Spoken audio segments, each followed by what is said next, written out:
Cavs last night? I sure did. I also had money on the Timberwolves. Hey, Timberwolves fans, you guys here? Is anyone here a Timberwolves fan? Can we talk for a second? Are you guys okay? What the fuck was that? What was that? Legitimately, what was that performance? I'm dead serious. Bro, you just lost to the Warriors. How hurt? Like, really let that sink in. The best player, one of the best players in the league, wasn't a part of the game, and you guys lost. Not only lost, but you're getting dominated. Draymond Green dropped his ball sack on your head.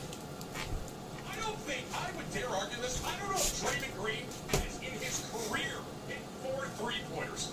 I'm dead serious. Yes, lots of times. Has he ever gotten 4? Chad, you understand Draymond, okay? You know who I'm talking about, right? Like, dude, when you guys do this, it really pisses me off, okay? Because everyone here knows who I'm talking about. But I slightly said the name wrong, and that's all you guys are focused on, bro. I almost had as many points as Ant-Man in the first half. That was in my hot tub.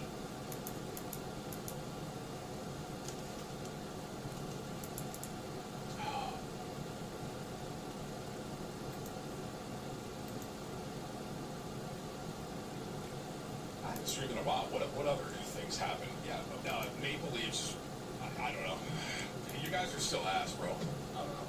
Like, I still stand by what I'm saying. Y'all are ass. Okay, just for the record, Maple Leafs fans. I don't know what happened. I might put $10,000 on the Panthers tonight because there's no possible way. There's no possible way the Leafs are going to go up 2-0 against the Florida Panthers. There's no way. And GTA 6 trailer. So I watched it off stream and I did a reaction video to it. It's on Tim 2. I mean, we have GTA 6 around the corner in a year. That's exciting. Yeah.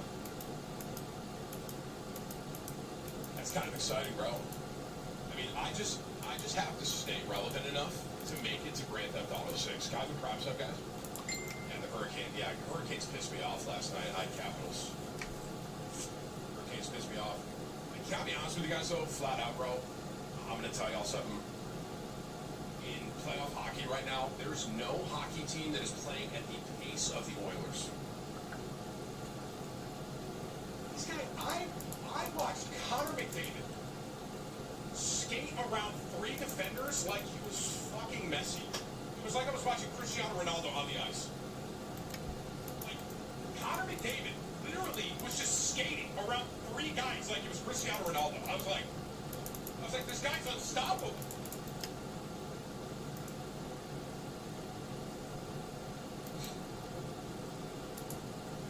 David may be the best player in the NHL. I'm dead serious. Stars going for it all.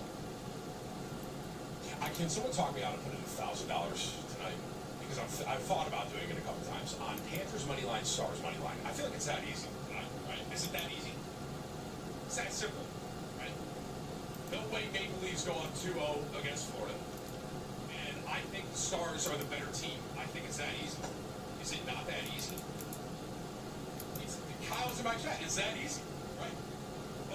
Everything I lost, all I have to do is put $1,000 on Arsenal.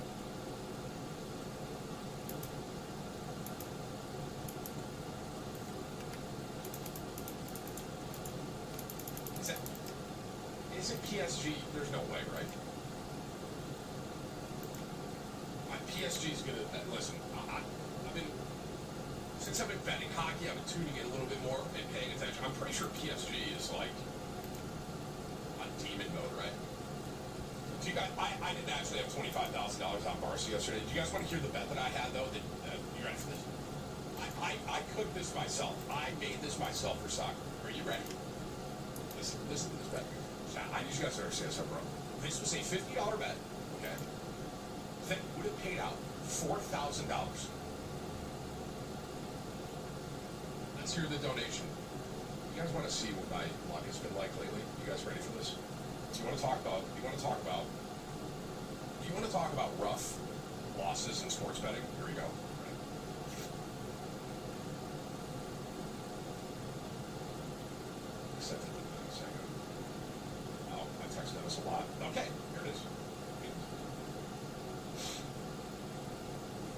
Inter Milan to win the first half.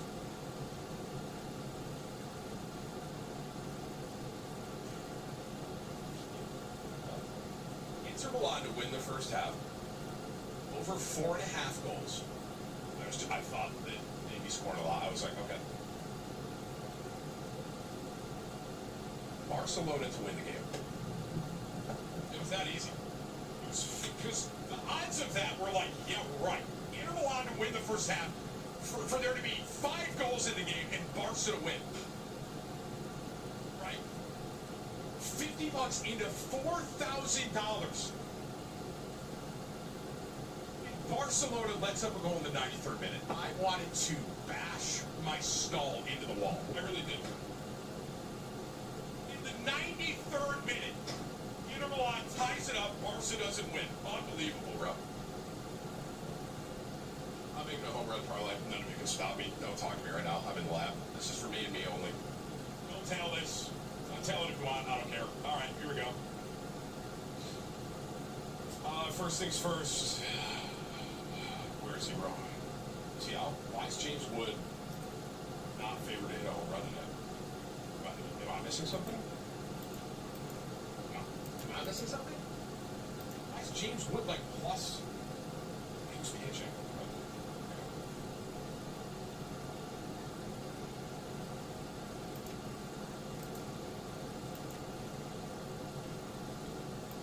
Responsibly chat, FanDuel partner, hashtag at hashtag FanDuel partner.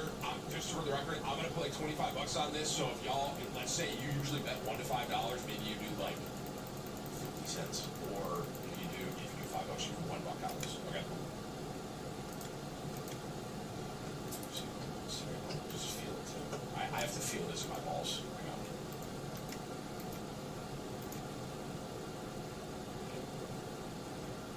Saw the Dodgers and I immediately thought of Connie. I mean, the guy said, what, 2 in a row already? It's the Marlins beating their ass. Except for when I bet on them and they beat them last night. Dude, honestly, just fade me. Don't, you know what, chat? Don't tell me. I bet Dodgers when they were down yesterday and they lost to the Marlins. Like, what?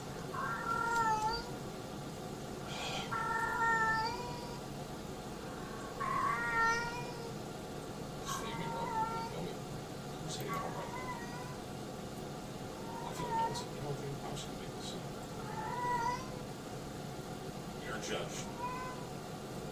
Maybe that should be the bet. We just put $100 on Aaron Judge to get a home run. Aaron Judge, I love Judge, and you can't talk me out of it. You know what, dude? I'm just going straight chalk. You guys ready for this? Aaron Judge, Bobby. I'm just going chalk. No, don't tell this. It's not hitting. This is the chalk home run bet, dude. Bryce Harper. Say it hit, Chad. Don't tell me.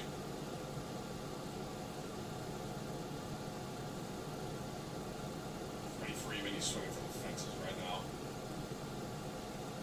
One more.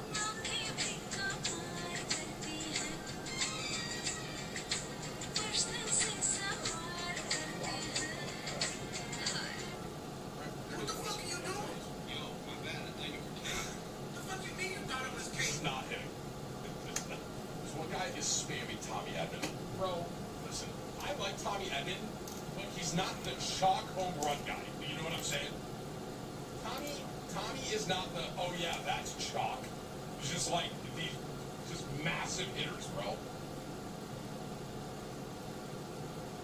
Oh, he's hurt. Oh, there it is. All right, let's start reading some donos, guys, shall we? Yeah, here we go. Wait, is my top dono 50? Yeah, here we go. Oh. Wait, so why's my top dono not, yeah, here we go? Did you do this? I have a $50 dono from yeah, here we go. He's not the top dono. Oh, there we go. Yeah, here we go. All right, $50 for... He said the Cowboys are trash. Why would you dono that? I thought this guy was going to be a Cowboys fan. Like, I thought that was going to be, like, a good top dono, nice dono, and he said Cowboys are trash. You W, chat. Tim is a sports fanatic. I have to know your opinion on Utah's NHL name and branding. Wiz, can you link that over there? For 25 Tusk. Listen, bro, when the Cowboys win the Super Bowl this year, I want you guys to think of me, man. You know what I'm saying? Yeah, here we go. The Utah Mammoths. I kind of mess with this branding. I like it. It's kind of clean. It's the mammoth. I mess with it. Say you can be the mascot. What do you mean by that? 25 from I Know Ball. Play from Dallas this year. Bet anything on it happening. Dak overthrows CD and throws an interception while Pickens is fighting the DB 15 yards. Well, that's why I want to box, because I'd like to witness that live, dude.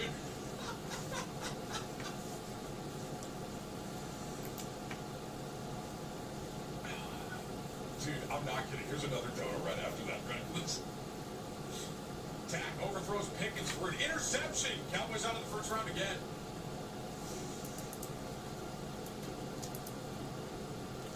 From MacGyver.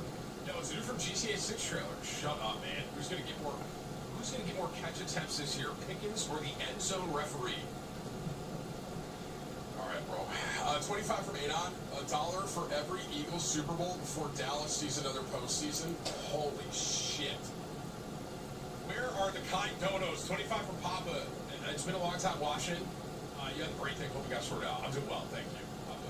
I am. That was a nice dono. Thank you for the 25. Thank you. I'm doing well. Running yourself a lot too. Oh, thank you, bro. I appreciate you, man. Leafs in 7, Tim. You just give me $18 to send. 25 from Sebastian. Saw an interview of you looking at the photo of you and Action Jackson. You're a cutie patootie, and you still are. Remember what it was like being 18 playing World of Warcraft in the old days? Those are the gaming memories y'all have that I wish I knew that I was in the good times. You know what I'm saying, bro? Like, that was it, man. Staying up late, staying up all night, playing World of Warcraft, playing TBC into Wrath of the Lich King, bro. It's just the glory days, man. Nothing will beat it. Nothing will beat it. 25 from KBBQ. Hey, old man, do you call the Old Testament just the Testament? So old, not fat anymore. Can't talk smack about that, but you're old, like very old. Thanks, bro. I'm pretty sure 25. Thank you, bro. No, Tim, you got some shit on your jersey there. All I see is one of two of the best receiving duo in the NFL, CeeDee Lamb and Pickens. That's all I see there, buddy. I look down. The Stars to sweep the Jets. Yeah, they're high-key ass. Our Raiders is sick. So, yeah, I was talking to Tyler a little bit about it, and Dennis and Kyle. They all said Arc Raiders is actually kind of good. So I know it's not, you can't play it right now, but I do think I wanna try it out. Arc Raiders, right? It's another new extraction shooter. Okay? So it looked kind of cool. It looked kind of cool, bro. Here's if you have good receivers. If you don't have a good quarterback. Okay, guys, let's just like have a real and open conversation up, and like let's just be honest with each other here. Dak Prescott is a top 10 QB in the NFL. Okay.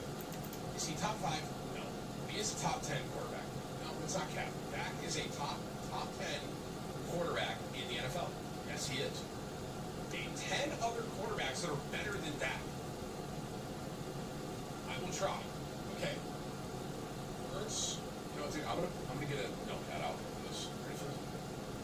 Dak is a top 10 QB. Okay, ready? Let's make a list. Okay. This is in no particular order. I'm just trying to get 10 words. I'll give you that, Philly. Mahomes.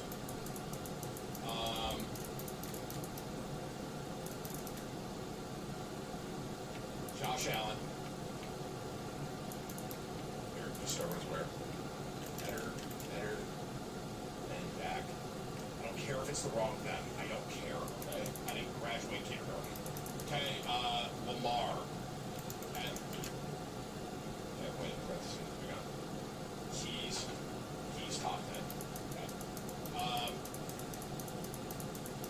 Burks, Mahomes, Allen, Lamar. Burrow. I'll give you Burrow. Let me think. I don't want to do this, but I'll even give this. I'll give Goff.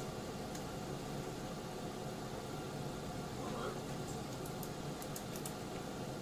My God, Tim. Herbert. Goodness gracious. Jane Daniels. Here we go, though. This is where I'm at. Hold on. Baker.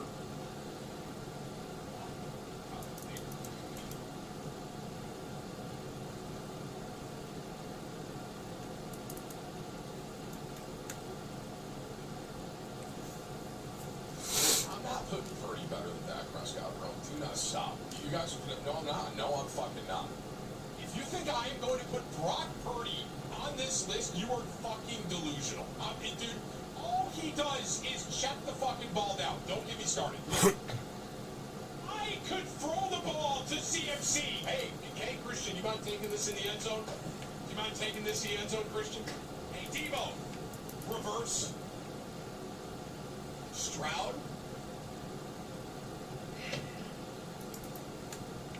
It's going to be kind of controversial. I'm not putting Stroud there. I'm not putting Stroud in 10. Did you guys watch him last season? I'm dead fucking serious. Hey, just to be clear, I thought they were going to make a run after the Parisian. Listen, let's have an open and honest conversation here, okay? Stroud took a step back last year, okay, in 2024, the 2024 football season. 2023, he was kind of lights out. I don't know, bro. He was on like a different level. He took a step back in 2024. I don't know what happened.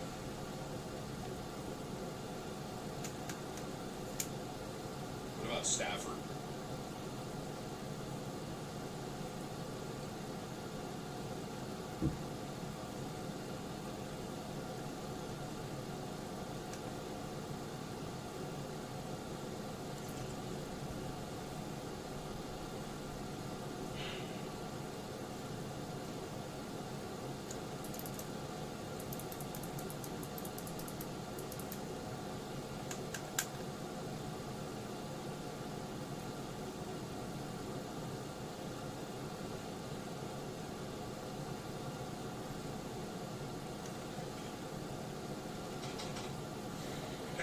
I'm still here.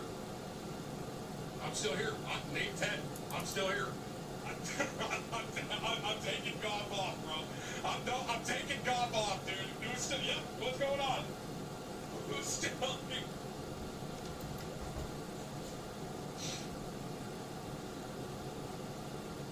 Okay, fine. Better than that. Top 15. Keep going.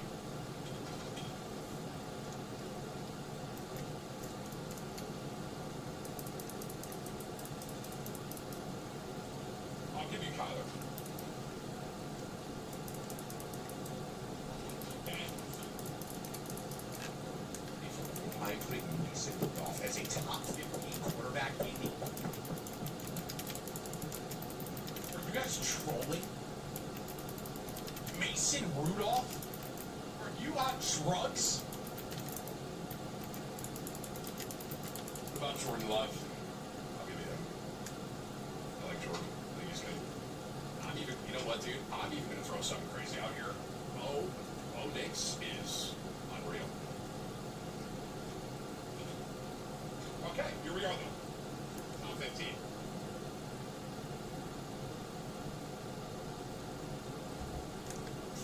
It's Chad. Guys. I'm not putting Tua on this list. I'm sorry. I'm not doing it. I'm not putting fucking Tua here. Tua is not better than Dak, okay? Tua is not here, bro. I'm not. I'll give you CJ. I'll give you Stroud, top 14. But here we are, 15. Okay, here we are, end of the list. Top 15 quarterback, okay? I am not putting Purdy on this list. No. everyone in my YouTube chat screaming Drake May. Guys, are you serious? Sam Darnold! You're at Sam Darnold, what the hell? Are you trolling? This guy just gave me $51 in the middle of this. Sam Darnold, Caleb Williams, Geno Smith, Cooper Beebe, all better. You are on fucking drugs, okay? You're on drugs. You're on drugs. You can't just give me, for one, thank for the 51, Reese, for one, but you're on drugs. Like, Geno Smith, are you trolling? Mitch, why would you do that?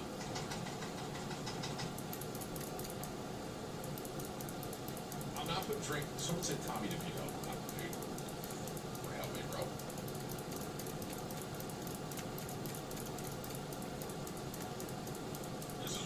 This is Dak.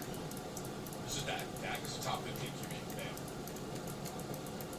There it is. See, this is the list. I told you guys it was top 15.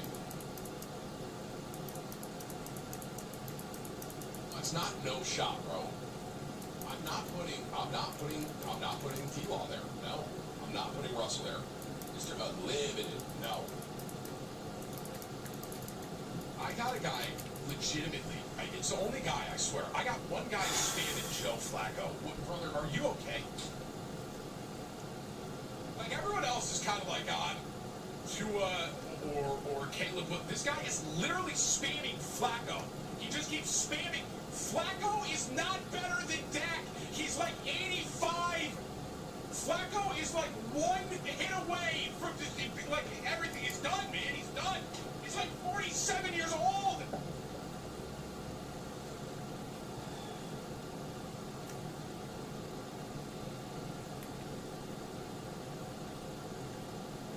I'm not putting AR-15 here. No, I'm not. Dak is top 15, man. Someone say a shooter or run. The list is done, man. All right, I made my point. He's top 15. He's top 15. All right, I told you guys, man. Luck of left. Hey, Tim, thank you for cow finish. Went Monday. It was delicious. Glad you liked it, man. I love cow finish. I wish I lived closer. I keep. If you're 25, brother. 25 for Reese. Don't forget, OBJ is a better QB than Dak. Reese. That's rage bait. You're trying to rage bait me at $25. I'm not falling for it. Aaron Rodgers has to be on this list. No. No. No. No. No. Thank you for your 51, Reese. 5101 from Reese again. He just topped out on. Cowboys should let Dak play all the regular season and then put in Paul Crew, parentheses, Adam Sandler, from the longest yard, and you'll probably have a better playoff run. How is this guy? Can someone else out don't know this guy, please? Please, man.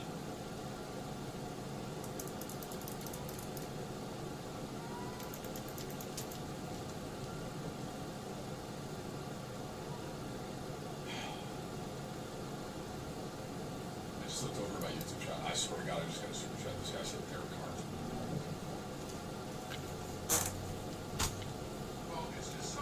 You guys don't know football like I do. Like, I just must see everything, man. You know what I'm saying? Like, I have to see more than you. There's no way. There's no way, bro.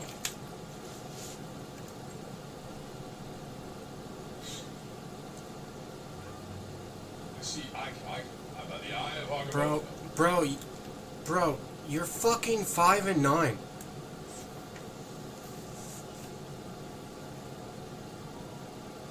You were. Hey, Taco, thank you for 30 months. Of course, I saw that. 25 from Anon, no message. Steven, thank you for 44 months. Foxy, 64 months. Fadeless, thank you. EV, thank you for your 8 months.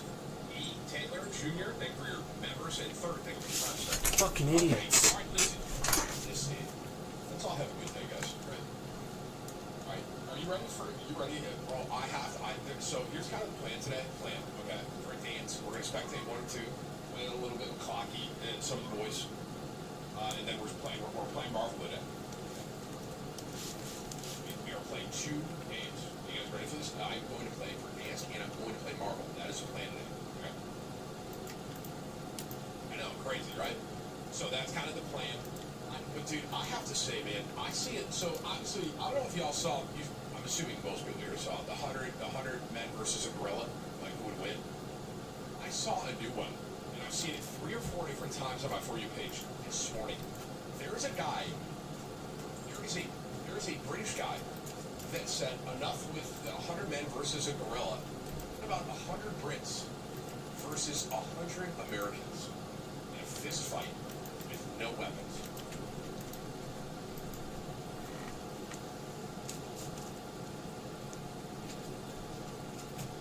I was like, dude, the comment section on this video is comedy, by the way, absolute comedy. One of the top comments was like, we already settled this, we celebrated every July 4th. Oh my God, I almost died. And one of the other comments was, yeah, right, 100 Brits versus 1 Waffle House shift. Dude, literally, I like, the comment section was golden, bro. It was actually golden. Bro, guys, you could probably take, I'm not kidding, you could probably take 100 Brits versus, I'll give you 15 Florida men. And that's probably it. Like, that might be rounds right there. Bring in, like, 10 people from, like Texas, maybe, if you want. But I don't think they're getting past 15 Florida men. The fuck are these bands? The people in Florida are insane. They wrestle alligators. Like, they literally jump on alligators. Bro, there was a guy walked barefoot in Jacksonville across the highway and wrangled an alligator in the middle of just daylight. Like, how do you compete with that as a Brit? Like, do the Brits have anything like that? Do you guys have any crazy people in here? Alligators don't have arms, bro.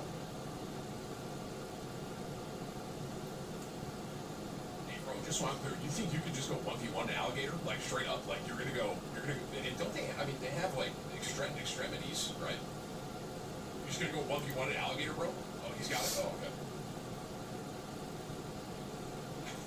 I saw that TikTok this morning, and the comment section was golden if you guys see it, bro. It was so funny. But I was like, bro, 100, like, I don't even know if you would need 100 Americans, to be honest with you.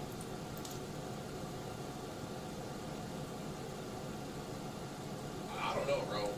They're large Americans, man. They're just massive. You know what I mean?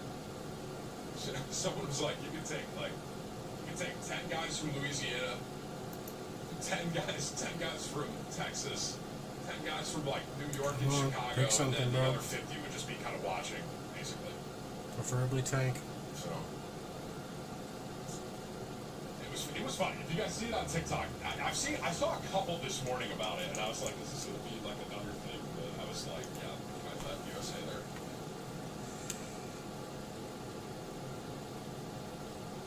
Yeah, I just watched your /my band video. I'm here to say my calves are nicer than yours. Wandering thing. So, Peach thing. Scoring 43 months. Clown and Josh.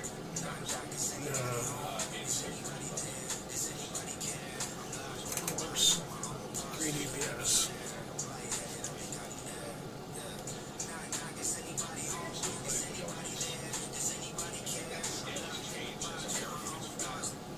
Brain dead fucking idiots. They fucking five-gifted slap thing. Thank you. Purity, thanks for the crime. 25 from Kaz. You open Jake Daniels for fat. I think he was literally on the list. So did you open your ass? Thank you, bro.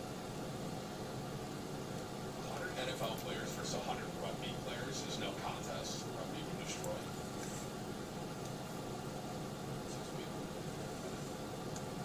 Wow, we would have been. They wanted to ban fucking Iron Man. That was real important to them. I will say this: some of those rugby dudes out there, you know, I can't. Dumbest fucking ban I've ever seen. I had a buddy. Backline guys. My roommate. He played rugby. He loved it.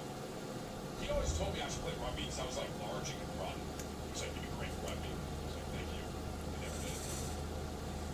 You know, I'm trying to, bro. I think I want to start. I think I'm just gonna start playing beach volleyball. And just get mad at Dan. I think beach volleyball would be a good way to do that. You know what I mean? We can run to the fridge. Okay. Oh, okay, guys. King and Lee, thank you for your YouTube members. ST and So.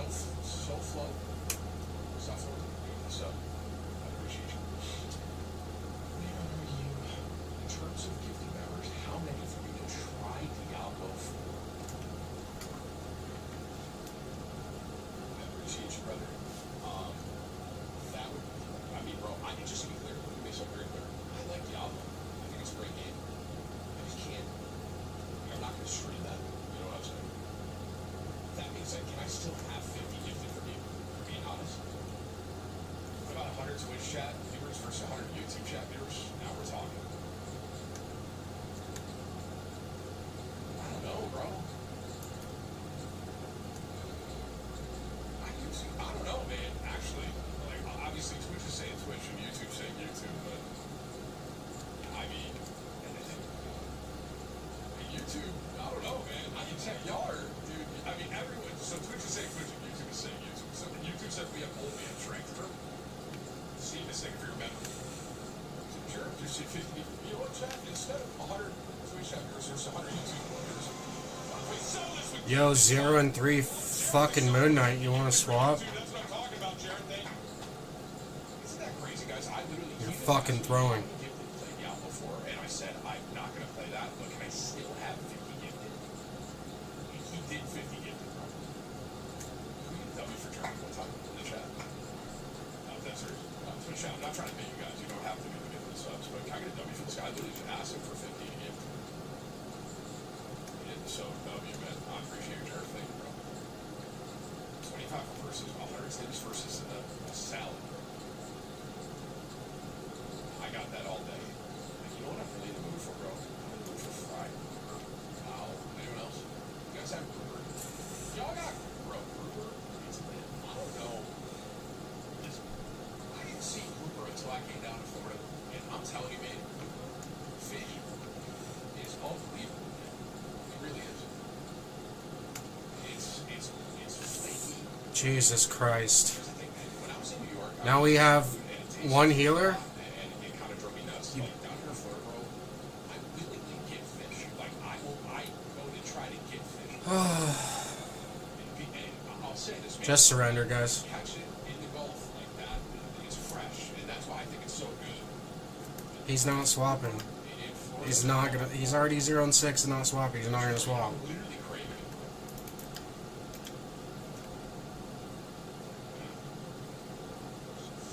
He's a fucking retard. $100 super chat from Milano. Hey, to Mr. Pete Fernandez, bro. Glad to be part of your legacy. I made a Warzone. Roughly, I thoroughly enjoy with friends. Enjoy the content for all. Cheers everywhere. Can I get it for dollars? But yes, one comes out. Milano, I appreciate your $100 super chat, brother. I got it. For dollars! If you're on it, bro, I appreciate you, man.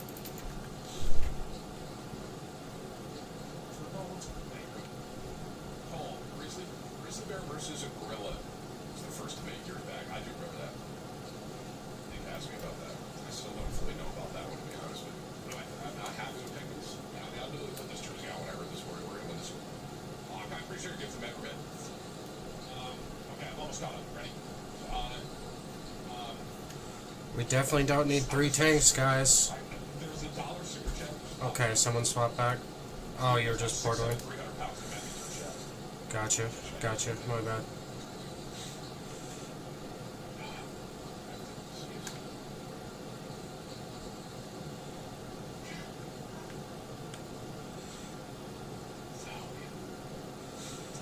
From Jolly, Ben Roethlisberger is a top 10 quarterback. I'm about to stop reading this sentence. And Ben Roethlisberger is a top 10 QB. Ben isn't playing anymore, bro. Hello? So Twitch chat is on antipsychotics, so Twitch chat's probably winning. 25 for Packers fan. Tim versus Queso eating contest. You know, I haven't really seen Casey. I'll say this, bro. When we were to talk about one time and he backed out, it had so much force that I knew what was inside it. And I'm so fat that I knew that there was chicken quesadilla in there, bro. I'm about to get one. In fact, saying for the member Q, that the member Muzz thinking Muzz, bro. About 100 Americans versus 100 Aussies. Alligators are nothing. Russell Crocs. Here's what I'll say, bro. Australia, y'all are kind of like I feel like Australia and Florida are like long-lost cousins. You know what I'm saying? I'll say, I've always been a fan of my YouTube chat. How do I say this? Ready for the chat?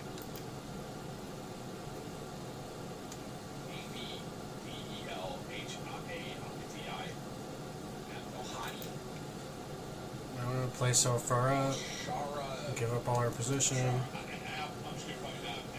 Fuck. We had good control there.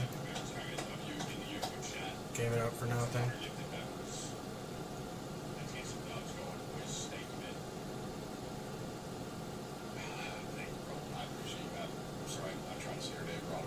Coaching for 3 months, man.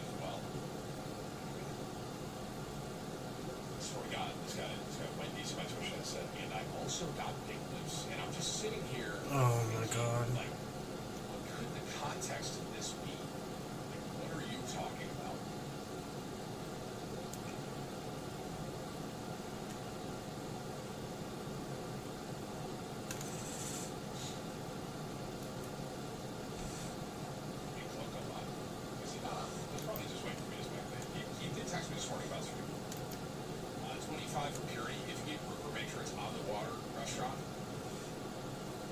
Make sure it's on the water restaurant and try Blackened. Blackened grouper is incredible. I like Blackened. I mean, dude, this is how I know I like grouper. I'll do grilled, Blackened, or fried. Like all of them. They're all great. This I'm kind of craving fried because I'm fat and poor. You know what I'm saying? Yo, Penny, you gotta stay with the team, dog. Probably because y'all are fucking mean to it, bro. Oh, you keep running. Has he not been live about probably because y'all are fucking mean, chat? You keep running way up into their side when the fights are coming down over here. We were healer fucking down. No matter what. No matter what. We were healer down. He was live this morning? Oh. Because our healers were getting... Because everyone else was getting dove on. And then you ran to the other side. Tyler doesn't have to stream anymore. Who knows that, right? We all Are you fucking blind, bro? He doesn't have to stream. Like, Tyler can just, if he wanted, he could just stop. And he's good the rest of his life. You know what I'm saying? And you kind of, it's like, oh, he logs on and... No, don't go running up in their spawn and dying immediately like you do after every team fight we win. Doesn't have to. You know? And I'll say this too. Y'all are fucking mean to me too. I don't really care. Me personally. Tyler, I think it affects him more. He can't like you guys can say things to me and I can just, I don't know what it is, but I can like see people like, oh Tim, oh I don't like this guy Tim. And that doesn't affect me. I don't know if that makes sense to you guys. Like, it doesn't matter to me if you don't like me. Does that make sense? Which is fine. Like, there are people in the world that you may not get along with. Like, that's just life. You're not going to get along with everybody, and that's totally a fine thing. And if you don't like me, that's fine. You don't like me. And you don't have to like me. But, like, Tyler, I think he sees so much of it that he's just like, I don't know, like he doesn't want to deal with it, and it's easier to just not stream. I mean, honestly, it is. He doesn't have to stream, so it's like, why would he? You know? Oh yeah, F you to me. Purple, thank you for your 5 gifted members, man. I appreciate you. It's because he's toxic. I mean, the thing is too, like, you gotta think of it from his end. Like, when he's on stream, he gets clipped, and he might be scrolling later, and just imagine you're scrolling and you see yourself, you, and it's a clip of you, and whatever that clip is, you go to the comment section, and people are just like, wow, I wish this dude would shut the fuck up. Like, what would you think of We that? got someone AFK in spawn. You know what I mean? Oh, here they come. It's one of our healers.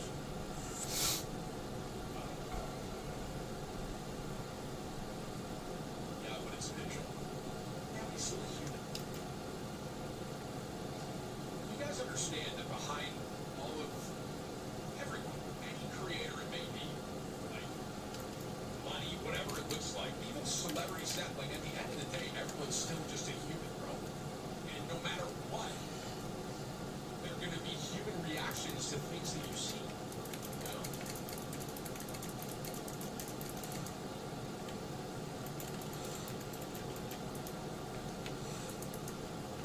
Like you can have all the money in the world, but you're still a human at the end of the day. You know?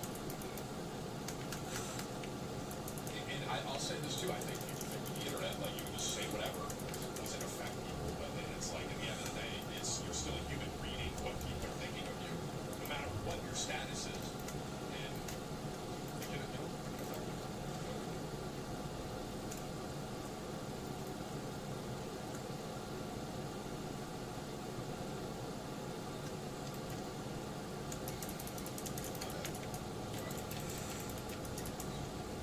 It's Timmy the goat. He the goat. You see what I'm saying?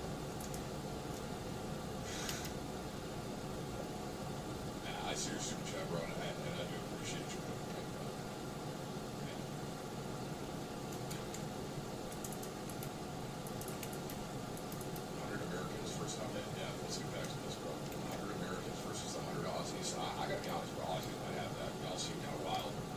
Healers down, fall back.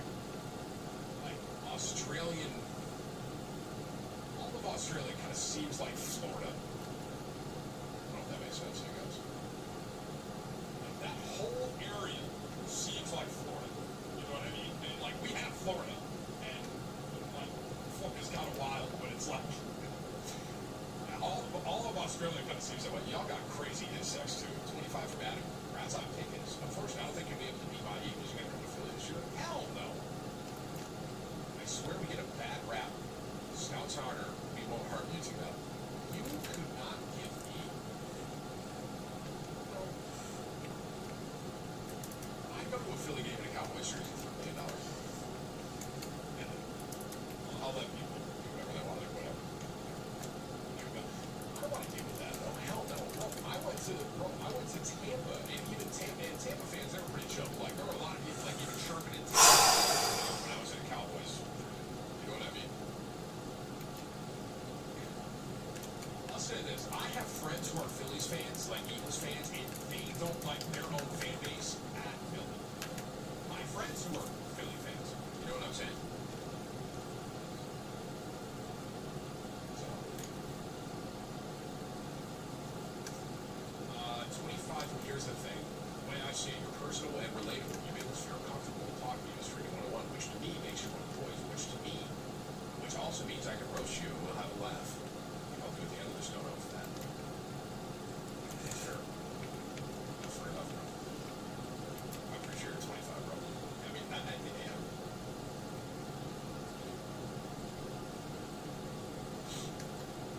This guy just gave me a parlay shovel against the Celtics, minus 10.5, Stars, Yankees, Dodgers.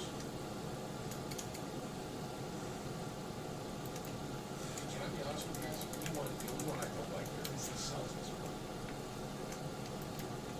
Can I tell you guys something? Like, I don't know, I can't pinpoint it. I can't pinpoint what it is. But there are two players that are the star players of the team. And I just feel like I'm zero for it.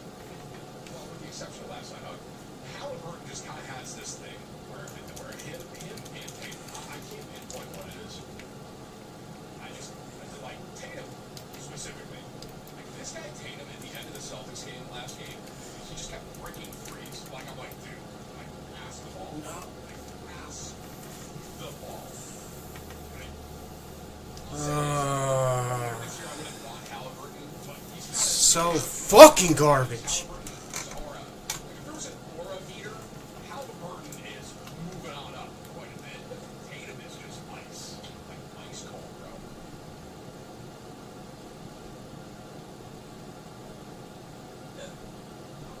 By the end of it, I was hoping Derek White would shoot a three. You know what I'm saying? But the Halliburton.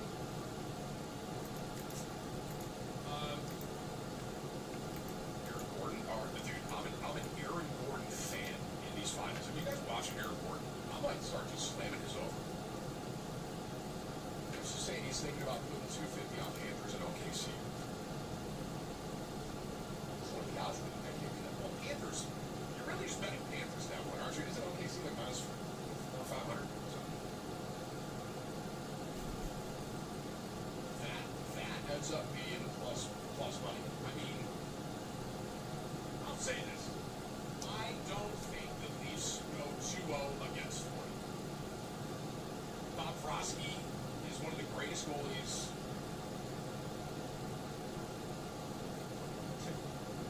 Bob Frosky, in my opinion, is the best goalie in the finals right now. In my opinion. And I had Panthers winning it last year, and Bob Frosky was a big part of that role. I don't know if Leafs go up 2-0 against them, bro. Yeah, I kind of like that bet. But can you send me Davis's bet? Do you guys think the Celtics cover 10.5 tonight, Chad? GTA 6 trailer tip. And Gio, I can see a lot of you are not subscribed by YouTube to that YouTube channel. Guys, there was an entire reaction of my opinion on the trailer and updates that we got about GTA 6 on Tim the Time Man 2 literally yesterday. You don't know hockey. I'll say this, bro. Playoff hockey, NBA's been getting there a little bit, but playoff hockey's been safe. It has been fire, bro. Like, playoff that playoff hockey, that it was the Jets, right? Did you guys see how the Jets game ended? Like how they won that game 7? Unreal, bro. Like if I was there, that would probably be the most memorable sports experience that I would have ever had. I think there was 2 seconds left in the third period. If you guys haven't seen it, just go look it up. Look up Moon Knight Jets Hill. lose Game 7. Like We got Gamma, dude. They tied the game up with 1.6 seconds left in the before the game was over. It was unbelievable, man. And if I was there, that was probably one of the craziest. I don't know if there'd be a greater sport experience that I would have seen live. So, all right, Matt, I appreciate Matt Finley. Oh, is that bad? What is the name that Chris Farley had? R.I.P. Chris Farley, absolute legend. Living in a van down by the river. Matt Foley? Was it Matt Foley? That was the first thing I thought of when I read that name. Matt Finley, Matt Foley. I'm Matt Foley. I'm a motivational speaker. R.I.P. Chris Farley. Taylor, Unbeat Sal, thank you. Caitlin, thank you for 22 months. R.E.M. and King, thank you for 6. Alright. Also, I do just want to show this one thing about Grand Theft Auto 6. Okay, I talked about this in my video if y'all didn't see it on Tim and Tam into. Just to be clear, I'm very excited for GTA 6 whenever it does come out, and I'm very much anticipating playing it quite a bit. I'll say this too. You guys, I never did a playthrough of the GTA 5 story. Do you think that's worth it? Should I run that? I never did the playthrough. I never did it. I did roleplay. I did Neil Morris. I never actually played through the Grand Theft Auto 5 story. 100% do it right now. It's not bad. I think it'd be a good stream thing. Like, literally just on stream, I just, bang out the Grand Theft Auto playthrough for the first time. And GTA 5 story playthrough. I think it would be a stream. I think it would be a good stream thing. So, obviously, I am excited for GTA 6. And here's the question I was thinking, too. The GTA 5 doesn't connect to the GTA 6 story, right? I said I was going to... I have to go back and look at the comment section on my Tim 2 video, which has been 24 hours now. They're 2 separate things, right?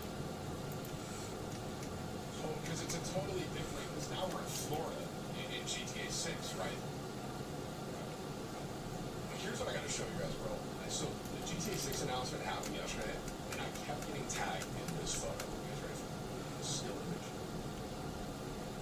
Can y'all please stop tagging me in this? I'm dead serious, man. Okay? Is it a fat guy that has a lazy left eye with some tattoos that has beer next to it? And just to be clear, I tried dip once, okay? And of course this guy's in Florida with a gator there, bro. I mean, this is literally Florida, right? I keep getting tagged like I'm this fat guy on the right. That's it. Someone said it's like the combo of me and Queso. I mean, I had a beard like this for a little while. I did. If there is a Florida image, it is this image, bro. Literally. Just standing over the gator.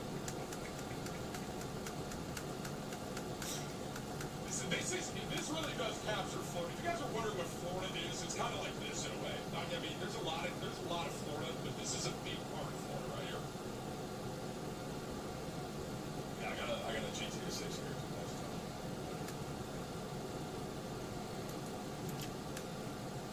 All right. Tim, isn't that your call, Biggie Skin?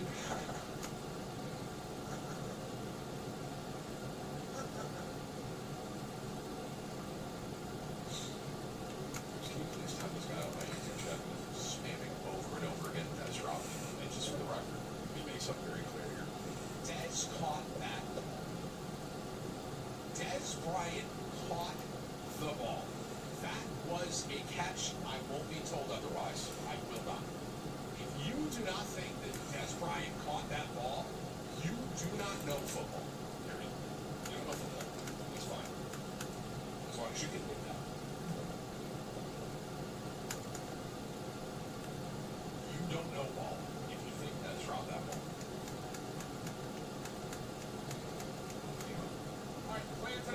I said, play it. Okay? We're gonna play a little Warzone. I'm gonna spectate. We're gonna play a little. Okay? And then swapping to Marvel Rivals. Okay? So I'm probably gonna do, if I did like ballpark, there's a Diablo Immortal also. Am I fucking seeing that right? What? Did you guys know that? I played the hell out of Diablo Immortal when it first came out, bro. I can't lie. I can't lie to you guys, man. I actually think I did an ad for them. It was sick. Like, especially for a mobile game, right? Obviously, you think mobile game, but like Diablo Immortal was fire. And you can play it on your computer too.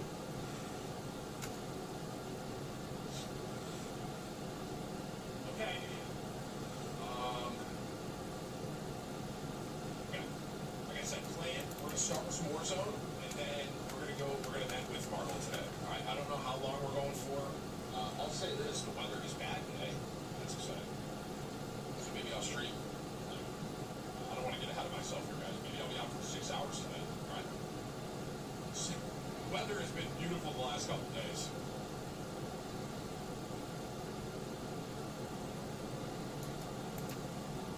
Like, it was, the last couple days have just been like perfect sun.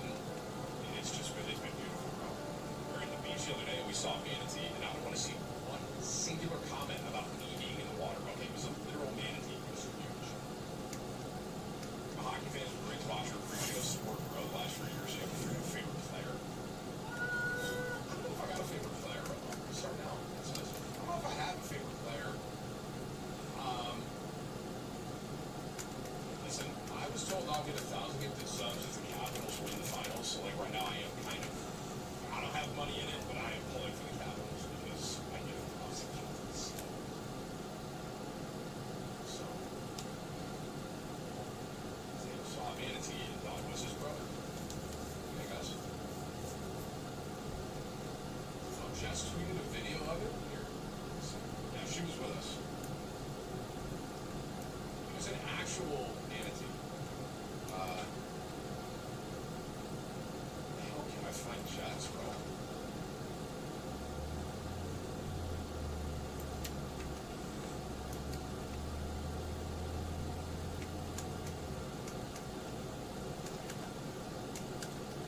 What is Jess's Twitter? I can't find it. I don't know. Bro. It's weird that I typed that name and red leg look.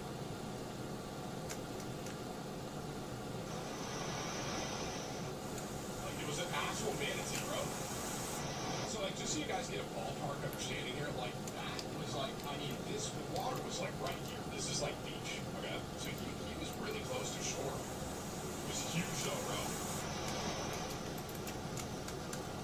See him? Wow, look at that, bro.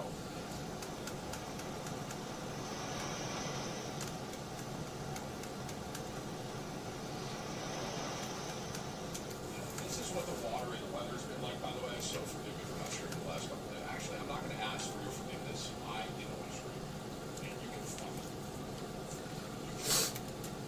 You know what, dude? Deal with it. Alright? Been at the beach, bro. Alright?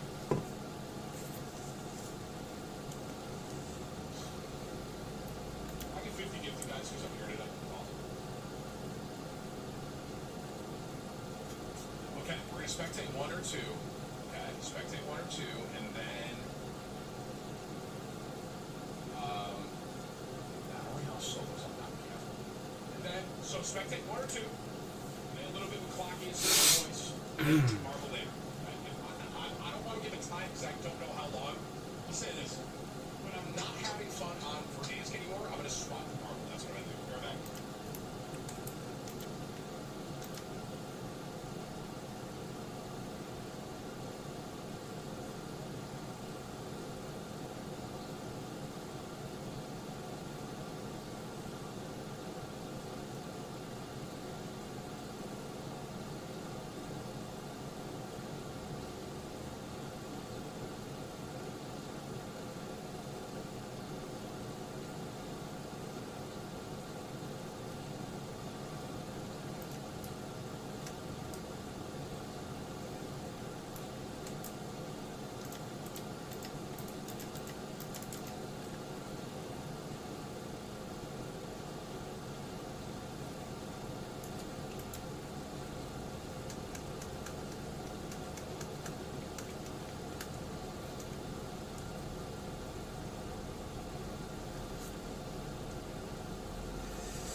Back up and regroup, guys. We're staggering bad.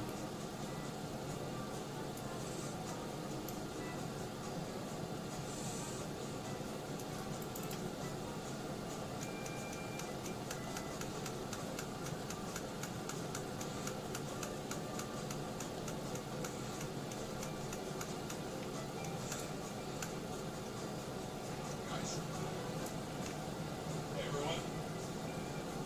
Hey guys. Yeah, okay, so a lot of this.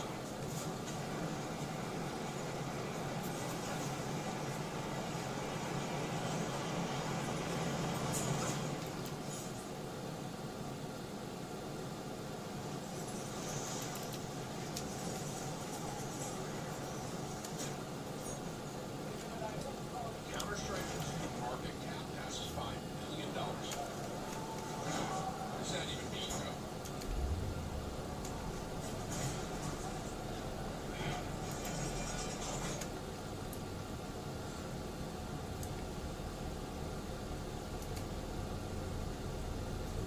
$1 billion of CS2 skins. That's great. Can I have it? Oh, why you swap off Hulk, bro? That was not necessary. I think you're overreacting.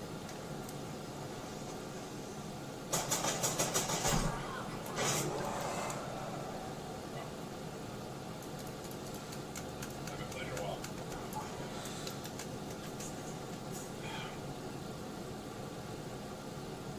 Counter-Strike Bro, is get back. dog We shit. only have one healer. The problem wasn't Hulk. The problem is we have one fucking healer. Like, are people mad at the state? I heard that there's something about the premier matchmaking is just like hackers. Okay? I guess Warzone and Counter-Strike have something in common, huh? It's like, the ranked is like a ton of hackers. This Counter-Strike has cases you can rip.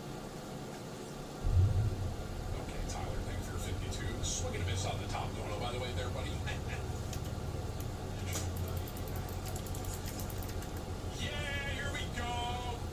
Yeah, here we. This guy got his loadout pretty fast. Maybe he's good. Yeah, here we. You guys fucking sped? Pack him in a sense. Easy like chocolate. Wants you to melt. Oh my god. Hey, that's on me. That's what I expect. I'm not kidding. I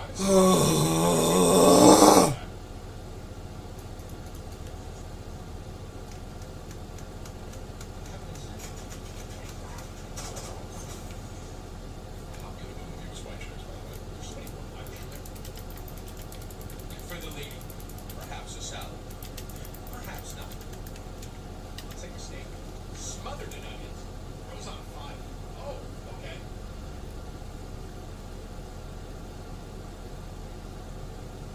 Look how much a P3 carat Doppler has gone up in Counter-Strike.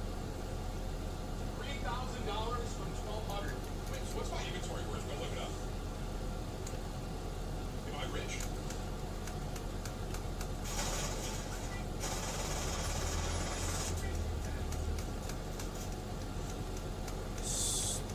The dumbest shit I've ever seen. This guy's movement's kind of nice. No, that sentence can be really taken out of context. That's kind of crazy, huh? Yeah, you have. I see you, bro. Maybe if you actually played, you wouldn't be trashing more than 2 kills. I get it. Your community is full of losers, so they like watching you. Hey, Corey, can I tell you something, bro? Which, can you ban him? Hey, Corey, you seem like no fun. You know what I mean? Like you kind of seem like dog shit, like just dog shit. You kind of seem like the kind of person where like you're in a group of people that know you, but they pity invite you because they know they got to deal with you. They don't really want you there. Does that make sense, Corey? Like that kind of, you seem like that kind of person. I hope this was kind of eye-opening for you, bro. Maybe he invites himself, yeah, right? What are you guys doing? Like, you don't get the invite, you gotta ask when the event is, type shit. You know what I mean?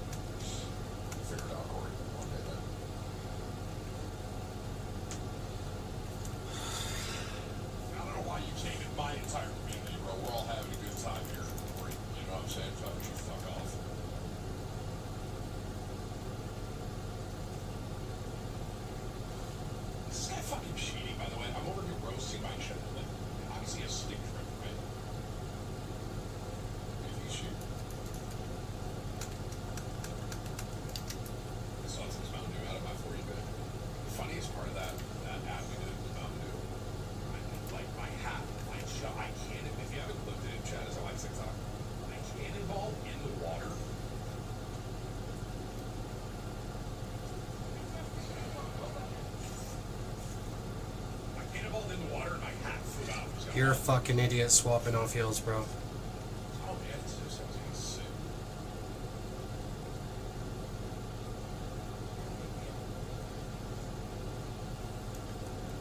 I don't know why, Chad, but I've been listening to Weird Walks and Pet Days a lot lately, and Doubt you have more final blows than me. album is fire. You know what I'm saying? First up, Shatter Tim, looking creamable today, as per usual.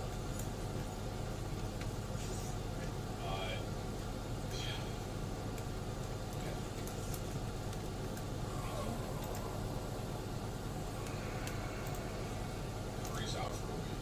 You know, there it is, boy. My stat track all went up. It's just, I don't know how much money it's worth, bro. Counter-Strike inventory.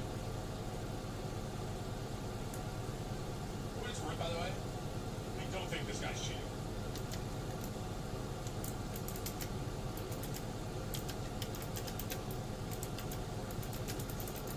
I talk about my thoughts on the Pickens trade. Well, that's why I wore this jersey today.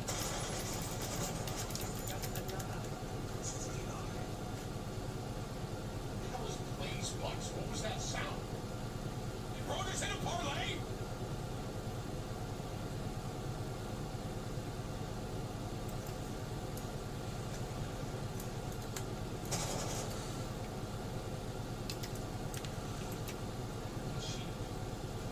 I'll say this fucking Emax he has is a problem.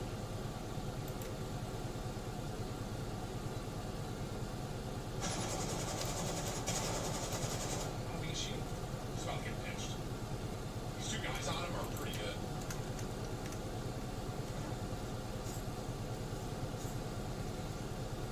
Great detonates. Great detonate. Wow. This guy's good.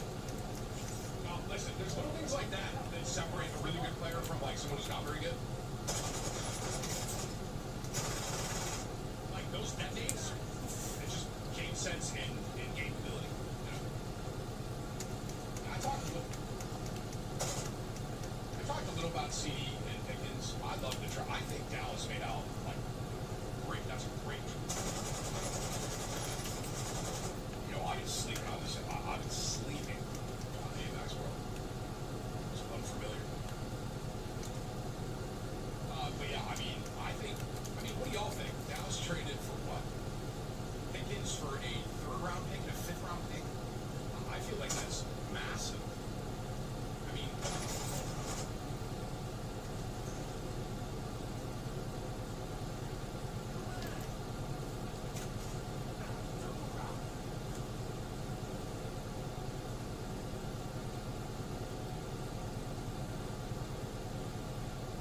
yeah, I think that was a great trade for Dallas. I mean, and for Pickens too, man. Listen, the biggest problem with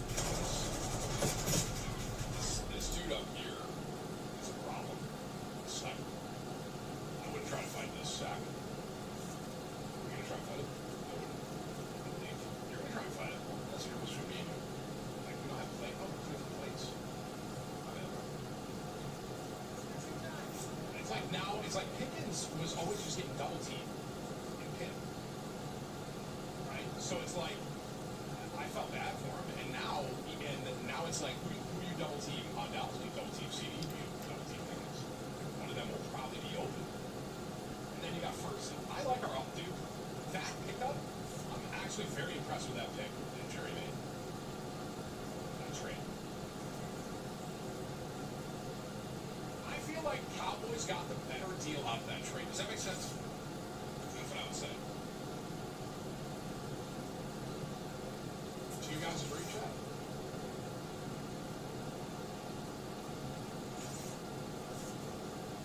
I don't understand why the Steelers gave him up because they traded for Metcalf, right? So they have Metcalf and Pickens. I don't know, man. Probably Stack Soul's wrong.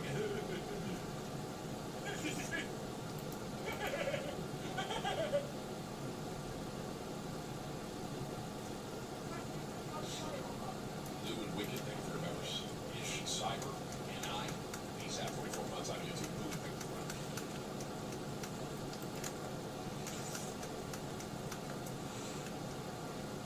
decision. This guy's good, bro. Decision making, right? He didn't want to rip that because he knew he couldn't get the kill right there. sniper, he has to get this kill.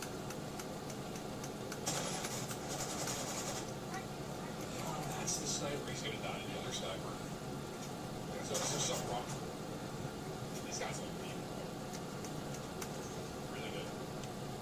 Movement. You guys notice there's something wrong with armor, by the way? Like, he put a plate on, but it didn't register. I don't know if y'all caught that.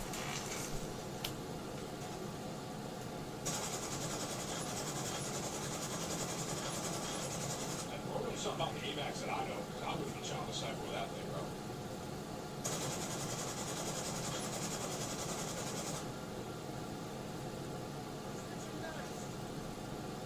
But yeah, you guys notice the bug with plates? Like, there's something going on where it's like you put a plate in and it doesn't count, and then it put another, you almost have to put 40.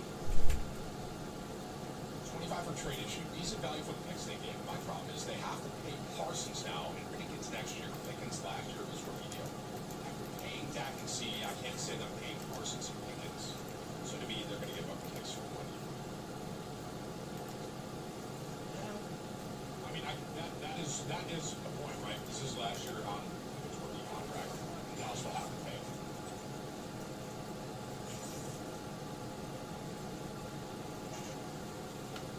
We'll see what happens, man. I like the trade for Dallas value. The thing is, too, I love Parsons. Like, if I had to choose, do I want Pickens or Parsons? I feel like Parsons just adds too much to our defense, bro. You know? It's like, I feel like if I had to pick one, I can't even. Oh, it sucks that he gets killed like this, bro. Try it. I didn't even see that guy. I mean, of course it's a Terminator. Bro was putting out kind of a show. I mean, we're still on, right? Because he has moved. Does that thing you link me correct? That's good. 'Cause I know sometimes it's wrong, right? Bro?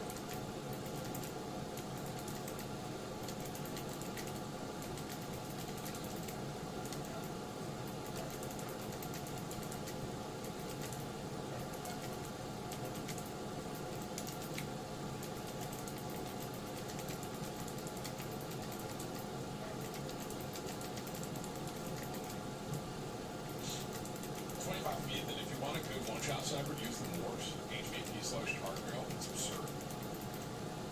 Is that thing still insane? I mean, I remember when I was playing for, well, not games, bro. When I was playing Warzone last, that sniper was sick. Am I done with rivals? I'm not gonna yell at you, bro. I'm in a great mood today. I don't know, maybe my Twitch channel. He said this in Twitch channel, so maybe my title's not there for my Twitch channel, but the plan is to play Warzone / Verdansk and spectate and then play a little. Wow. And then I'm going to end with Marvel. So short answer, I'm playing full. Short answer.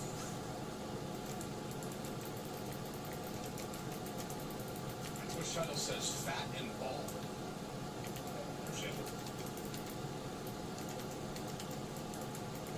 I heard that there's a tank strike in the world now currently. If we all just strike, and then by the end of it, the only thing left is Spider-Man one tricks.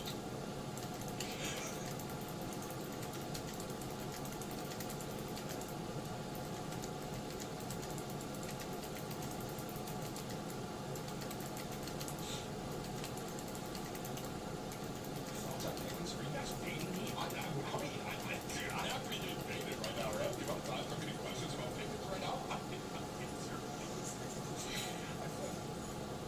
what was one Tony Hawk right there? I feel like, I mean, how many times have if you've been here this morning, how many times have I answered? Like, maybe you should keep it, just tweet it. And he's like, hey, Tim, I see you got the CD jersey up. What do you think about Pickens?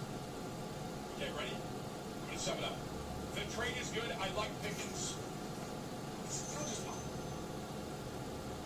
What is a blazing buck? What is this? What is a blazing buck? Sounds like a deal that I would get at like a fast food restaurant. Michelob Ultra disconnected! Ah! I wish I was spectating that guy. I'm gonna get this fight going again.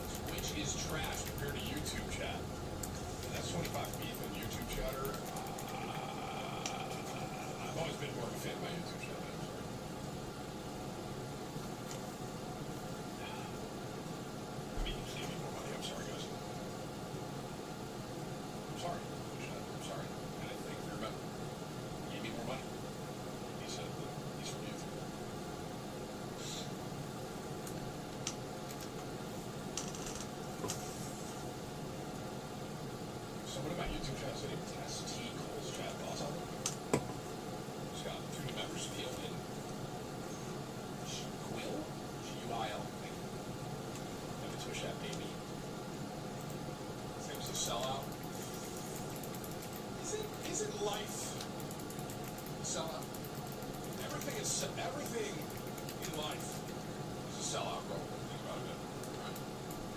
TikTok shop, sell it. You're driving down the street, advertisement, sell it.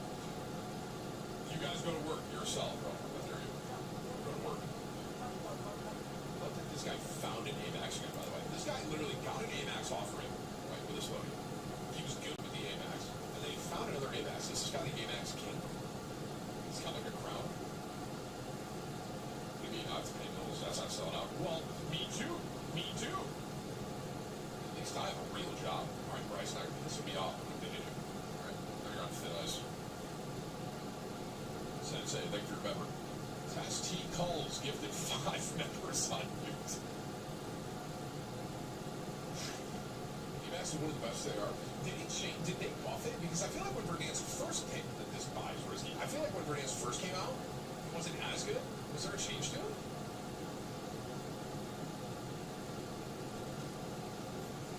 Can you give us a motivational speech? Sure, man. Sometime. No, stop thinking the motivational. Did that helicopter just try to seek, swap, snipe, sack? Say that 5 times fast. Seek, swap, snipe, sack.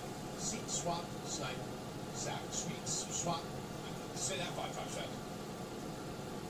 I'm trying to think of a motivational speech right now. Ready? All right. Life gives you lemons. Get some tequila.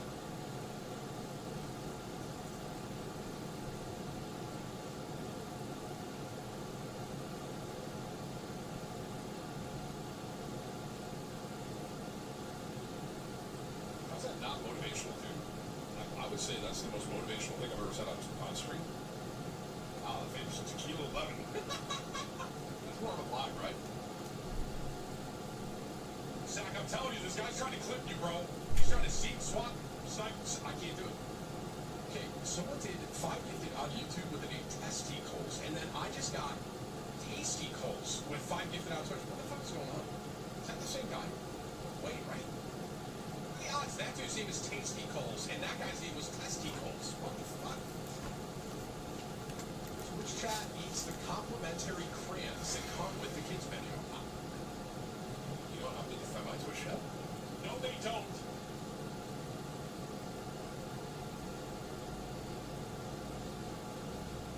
Yo, that dude.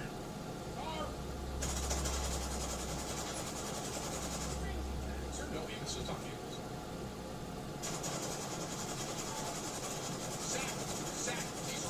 Zach, he's trying to seat swap snipe you, bro. Do you not see? Open your ass. Open your ass. Your eyes are but an illusion. He doesn't care, bro. He doesn't care.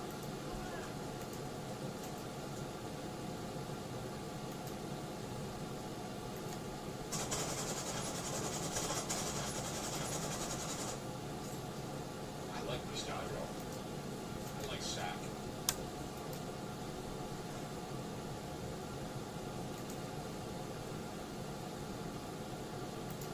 Hear that beat? You guys hear that beat right there, bro?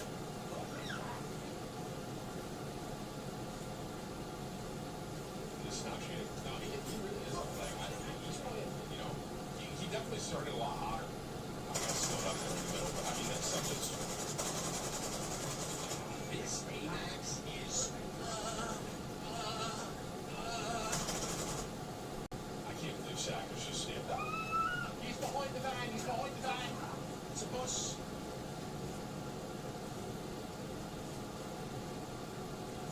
Can I see your hair?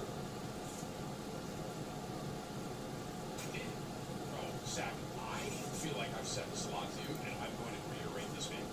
You're insane.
we're off.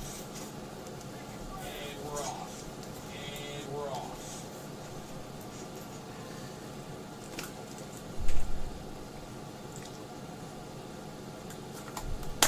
Hey, for Dan's Game Call of Duty, I don't know if you guys know this, brother, but there's a flip bug right now where you have to put more armor in. So I recommend.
Healers come with the tank, not the Psylocke.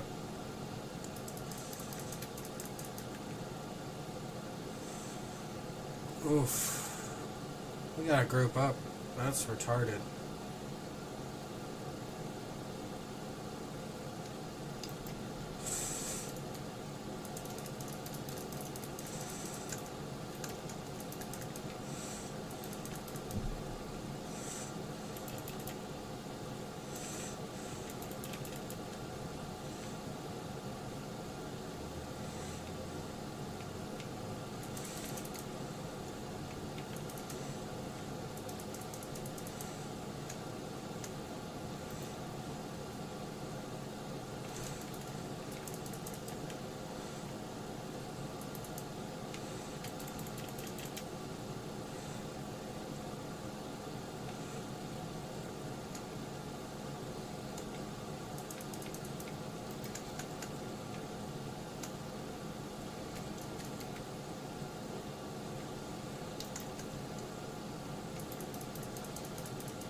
we gotta group up. And DPS, you gotta help when our backline's getting dove. Can't just let our healers get eaten alive. Like, they're just walking past y'all and eating our healers over and over.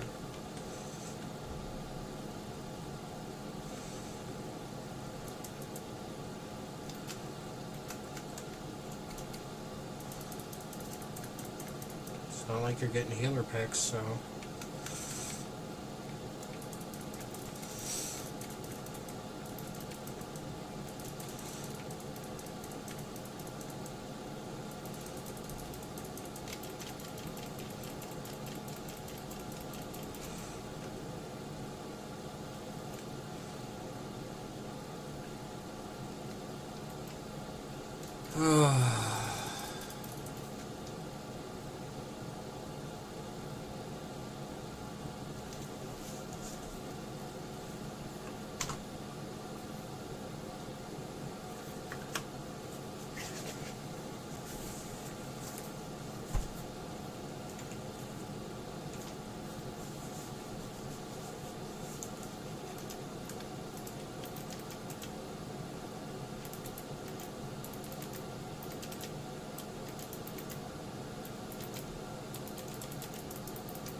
rotating. At this point, this car is in zone. Okay? I'm gonna speak for myself. I'm gonna speak for what I would probably do here. We got the zone, the car is on, like, the car is in gas. At this point, I'm probably assuming, okay, I thought maybe someone was by that car, and they're not using the car to rotate, and I should probably get the zone, but he's still in zone here.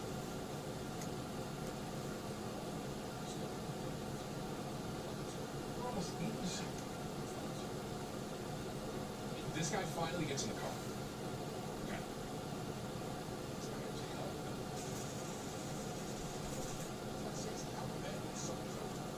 You know why I said that? Because that was kind of like a, you know, it was like, that was a red flag for me.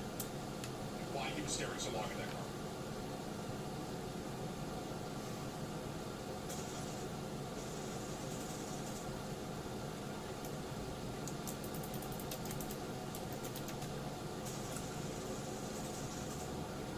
Let's just do that. Did you catch that right there? Right here. You see that? By the very end of that, it's on. Is that Amos's? It goes on the other guy. Do you see it go on the other guy after the car kind of goes left and he kind of goes right? Like, is that it? I don't play controller, so I don't know if that's Amos's. All right, let's bring it to the jury in the chat. Is that Amos's? Yes or no?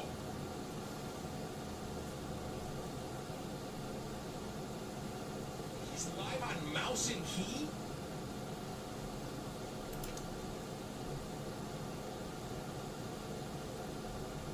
Okay, hang on. This changes things.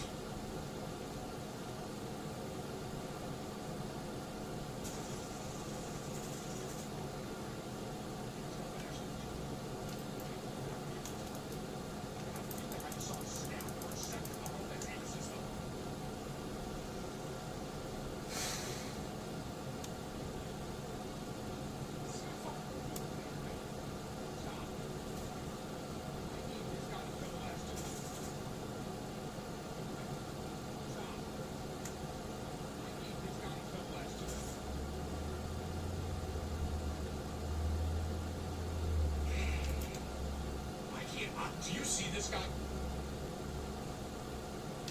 I don't see. Do you guys see this guy? I don't see him.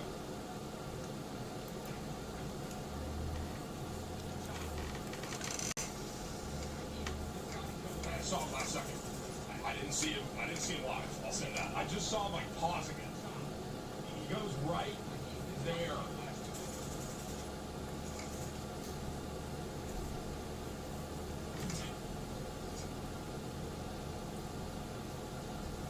That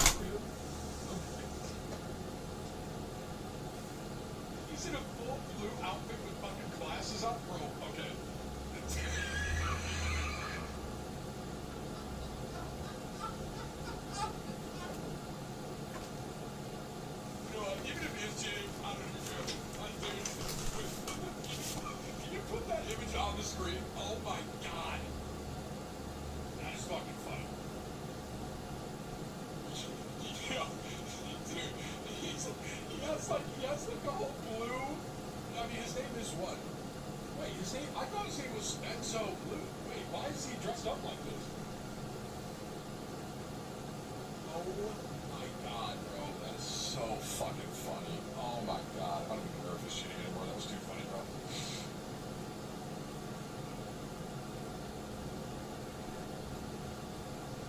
A car. Bring it back. I left these ones. Lose the car. At this point, this is just a crapshoot. Right? It's like.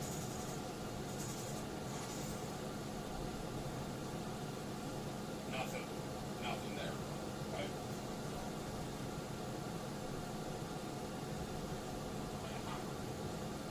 Maybe you can't tell on that last one, bro. It ain't enough to report, bro. It ain't. If I was on the whole game, I'd be able to tell, bro. There's nothing there where it's like, yeah, that's definitive, bro.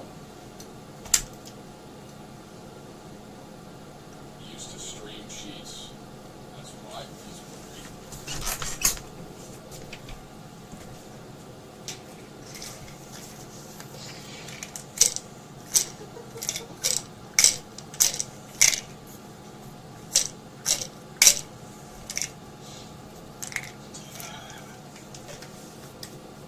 Well, I guess if you was stupid, we could just watch that entire game. It was beautiful.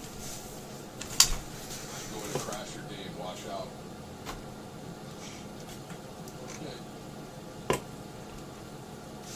He's mad that I'm falsely thinking. Can I be honest with you? I don't give a fuck.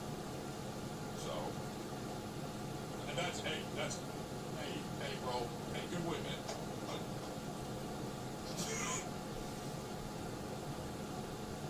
Stop you there. And I'm moving on. Here we go. Let's get it.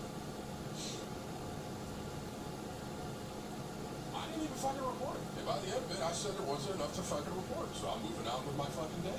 Be seeing you. Actually, I won't. Take it easy.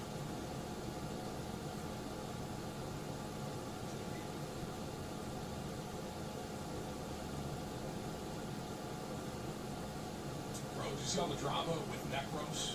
Support only run Bronze and Celestial GM in 2 days. Yeah, that's fair. I mean, bro. Chet, did you think that was going to go any other way? You know what I'm saying? Like, obviously, obviously, Necros is going to be able to rank up playing support, bro. Right? Obviously.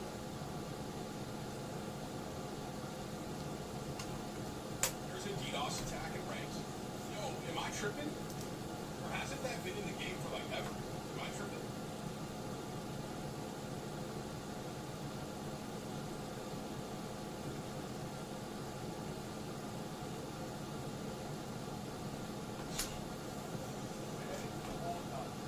Obviously, Necros is going to be able to get, like, Necros can play any rank and get, like top. Y'all know that, right? Y'all are aware.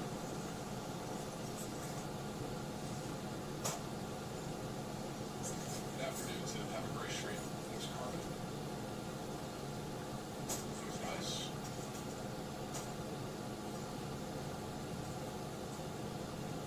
Necros cheats, too. Oh, fuck. I didn't realize that, man. Bro, didn't this guy used to fucking stream thing?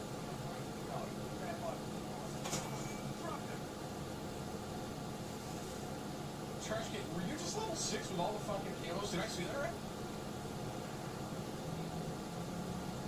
Did I just see that correctly in the kill cam? Is that physically possible? I think there might be a bug with spectating high key, bro. Let's go. Let's get this shit going, bro. Trying to see the craziest hacker. Yeah, here we go. What's your thought on Pickens to the Cowboys? Are you guys trying to rage bait me at this point? I'm actually dead serious. Are you guys trying? Like, are you?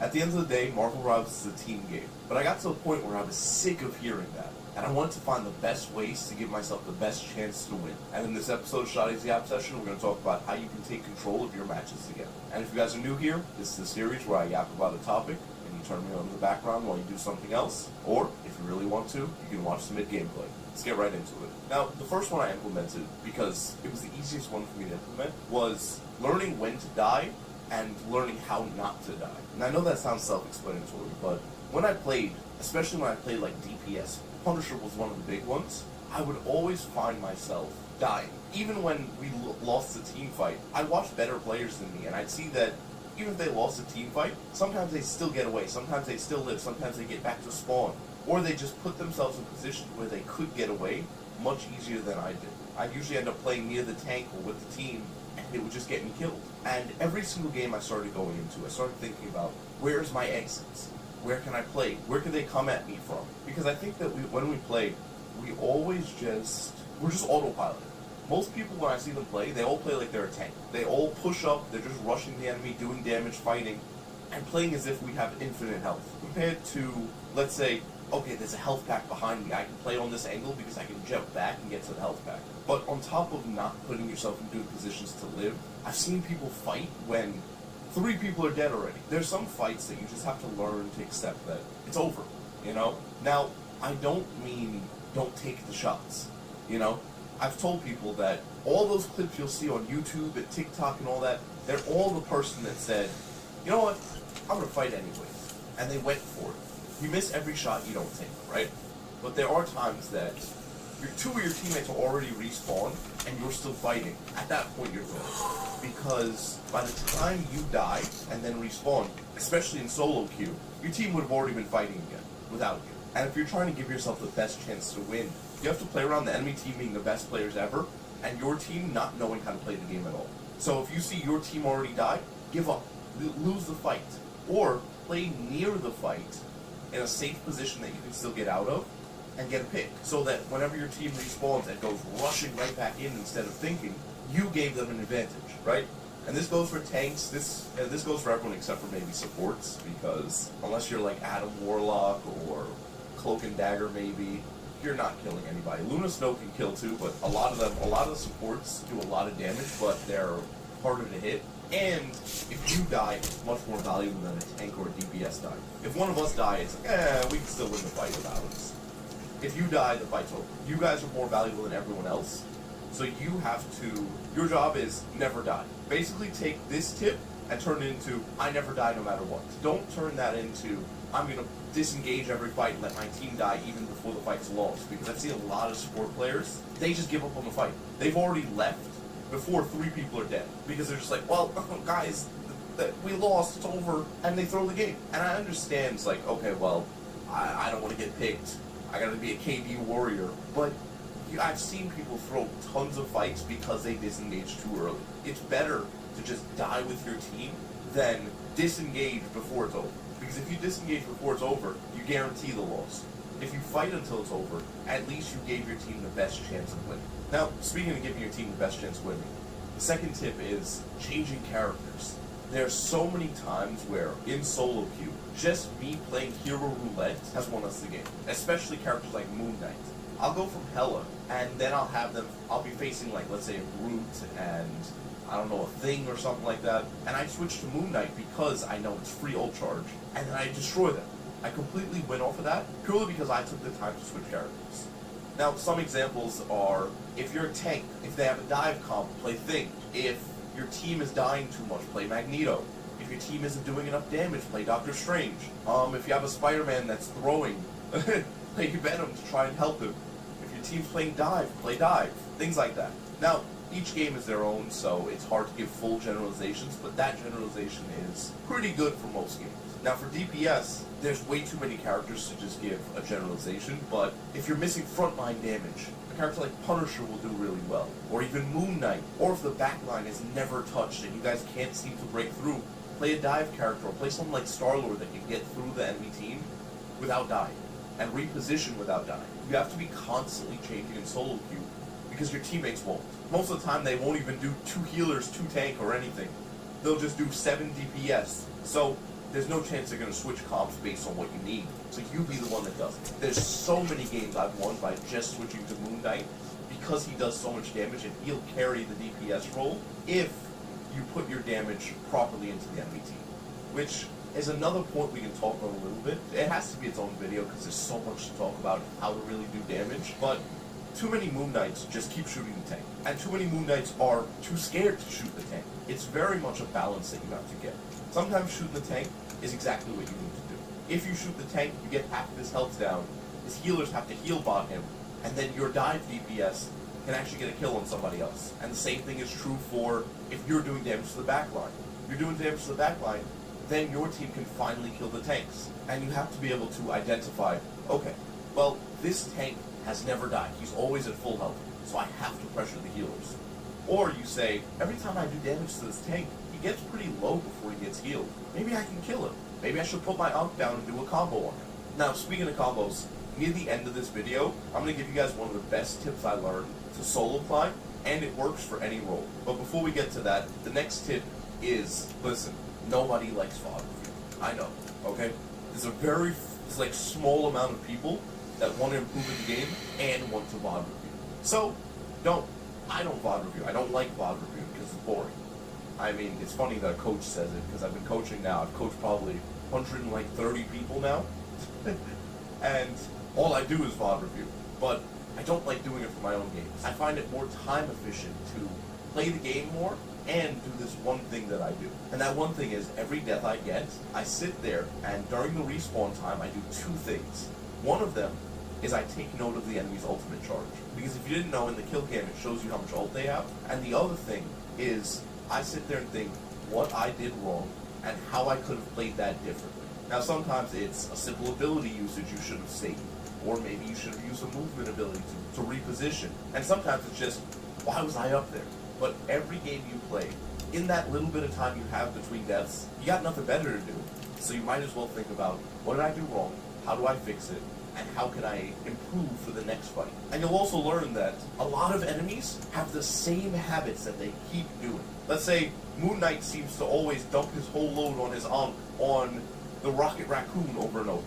So you fish and you wait to see him go and do that, and you punish him for it, right? And pay attention to what the enemies do will save you tons in this game. Because most players, unless you're really high ranked, they usually don't switch it up. They have one set thing that works for them, and they keep playing like that and try to rank up. That's natural. I mean, I do it a ton, everyone does it a ton. But you want to be able to take note of it, learn your enemy's habits, and punish it, and learn what your habits are. Well, why do I keep going in? Every time I fight this Moon Knight, I seem to just use my movement ability to engage with him. Why don't I just wait for his ult to go down and break it? And little stuff like that stacks up really quickly in this game. Because you only need to win a few team fights to win the game. Unless the enemy team's just staggering the whole time, then it's a little different. Now, before we get to my top 3 tips, I think this is a good point to have the middle of the app. And if you guys are new here, this is the point in the video where I usually talk to the audience. And if you want to, you can skip right past it. I always leave a timestamp for it. Now, if you guys haven't been watching some of my older videos, recently, in January, my grandmother passed away, and I was living with her. And, oh my god, bro, life has been hell. As you see, I haven't uploaded in like a week now.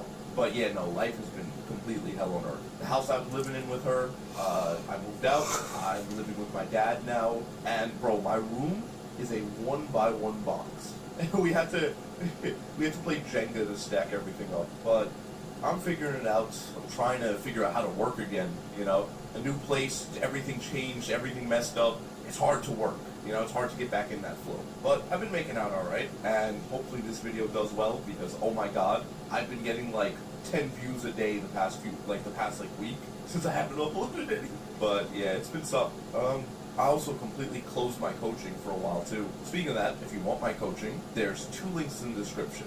One of them is for an entire free month of coaching for Marvel Rivals, which is, I mean, how could you beat free for a month? And then there's also my private one-on-one coaching, so you guys can check that out. If you guys want to join my Discord server, I'm much more active in there, talking about stuff and giving out updates and sneak peeks on videos and everything like that. But I just wanted to let you guys know I love you guys, and I hope you enjoy the video. Let's get back to it. Now, for the 4th tip, learning to force space. Now, there's a few ways you can do this. As a tank, you kind of just push.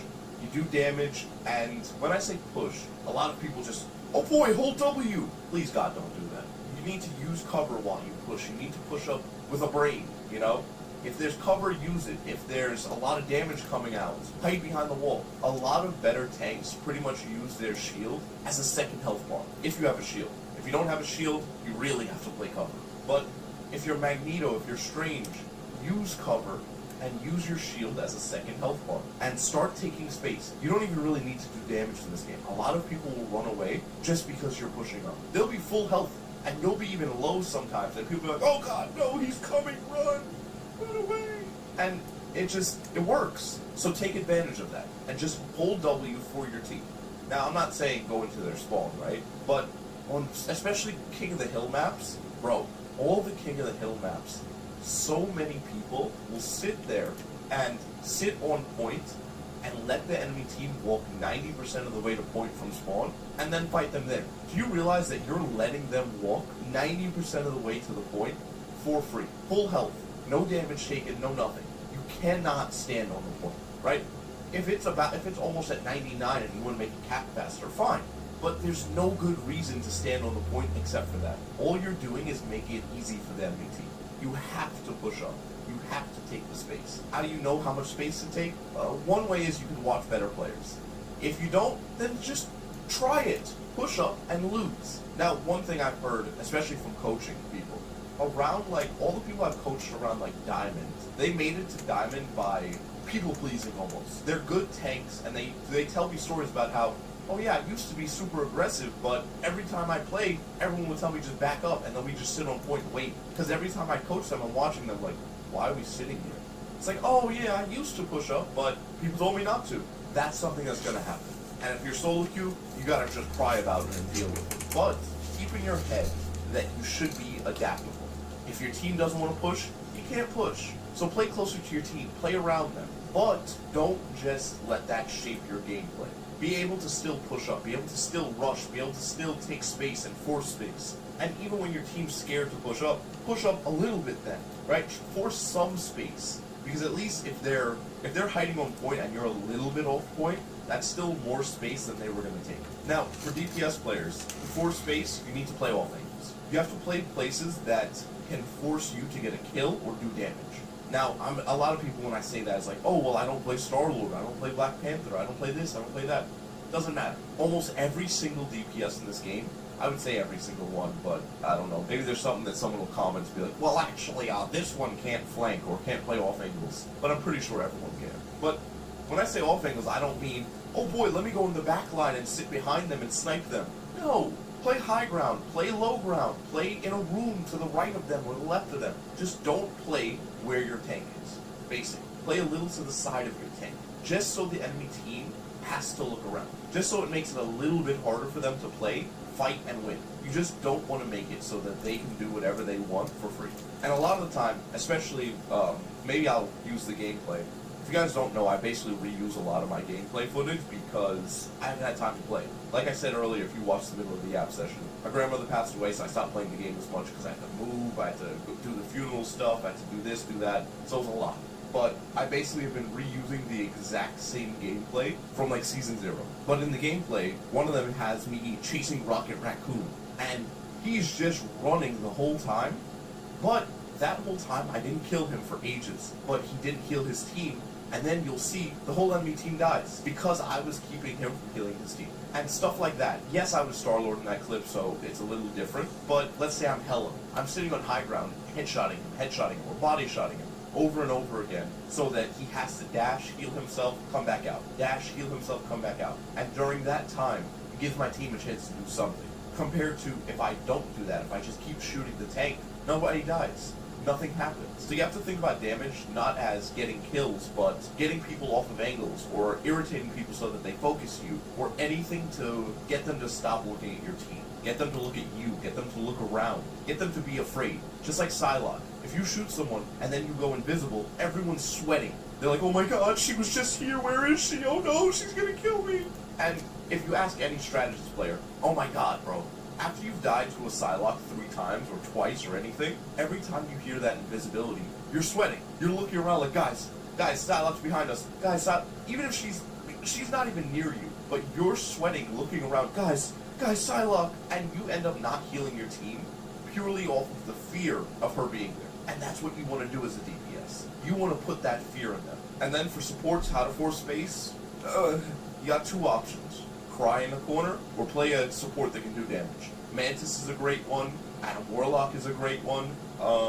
Preferably cooldown healers. The issue with cooldown healers is they're just not as good into high DPS team comps. Like if the enemy team does a lot of burst damage really fast, a Mantis is throwing, because Mantis just can't keep up with that healing. But prioritize number one, don't die, and keep the people that are taking space alive. Because if you're not Adam Warlock, if you're not somebody that can just passively heal and do a ton of damage, you're going to throw. Because it's almost always better to keep everyone else alive rather than doing DPS, because most characters do more damage than you. Even Adam Warlock, he's like the Hela of healers. Hela does more damage. It's better for him to just heal Hela than DPS. Now, he's a bad example, obviously, because he can DPS and heal, but you get what I'm saying. It's almost always better to keep your teammates alive because your teammates do more damage than you, pretty much.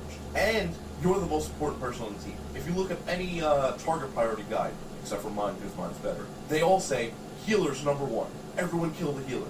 Why do you think that is? Because you guys are more important than everyone else.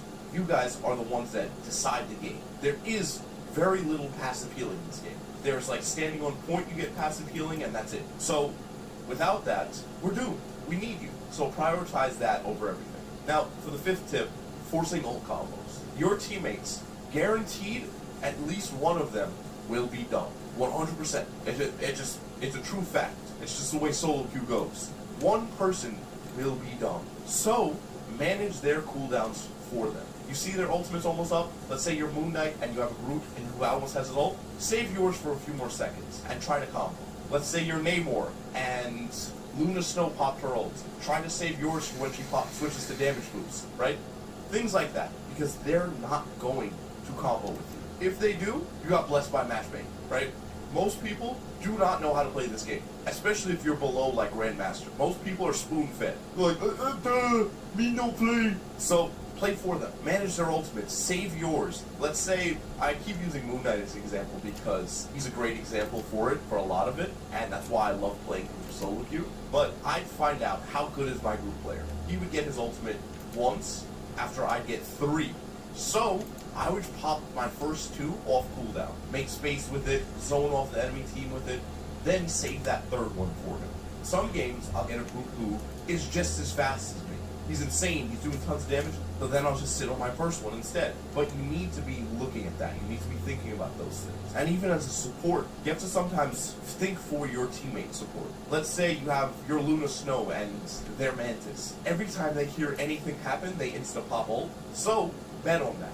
If you know you both have the same ult at the same time, wait for them to use theirs. Now, this isn't like, oh, guaranteed, this is definitely going to work, because sometimes they might be stupid, they might just save it. But learn what your teammates do. If they insta-pop their ult, you save yours. Because I can't tell you how many games have just been purely lost off of both supports pop their healer ult at the exact same time. As soon as they do that, it's over. The game's usually lost after that, because if the enemy team's good, they just outcycle you. They just completely outcycle you. So manage the enemy team. And now, for the last 2 tips. The first one, aim training. I cannot tell you how important practicing your aim is to solo carry. Even if you're a melee character, get some basic aim practice in. Now, if you guys want a full aim training guide or an aim guide for Marvel Rivals, leave a comment down below or subscribe so you'll be notified when I put it out. But you need to practice. I can't tell you how much I have solo carried because I've gotten 60 kills as Hela, 70 kills as Hela. You need to be able to aim. Even if you're, let's say, Luna Snow, right? Luna Snow needs aim. Let's say you're Cloak and Dagger. She still needs some aim. You still need to aim a little bit. So don't neglect it. And I've done aim coaching for a long time now, which you can also get my aim coaching in the description. But in my aim coaching, I've had a lot of people that would join it. It was their first time ever playing mouse and keyboard. In about a month of coaching, they were all better than most players. It's very easy to get better aim than 90% of people if you have guided help, or if you just do basic practice, because most people don't practice at all. Look at the bronze community of this game. Do you think they even know where head level is? Come on, let's be so real. But really basic practice, and if you want some basic practice, I have a practice range routine on my channel, so check that out. But if you want the best tip I can give you, check out this video that's 44 minutes of pure knowledge to make yourself so good that your team doesn't even matter anymore. I love you guys. Have a good one. God bless you. Hey guys, Q here. I'm currently Celestial on 2 accounts, all pretty much down solo queues. So I feel like I have a good idea of what the solo queue experience is like. Hey, Punisher, break through wall, swap immediately.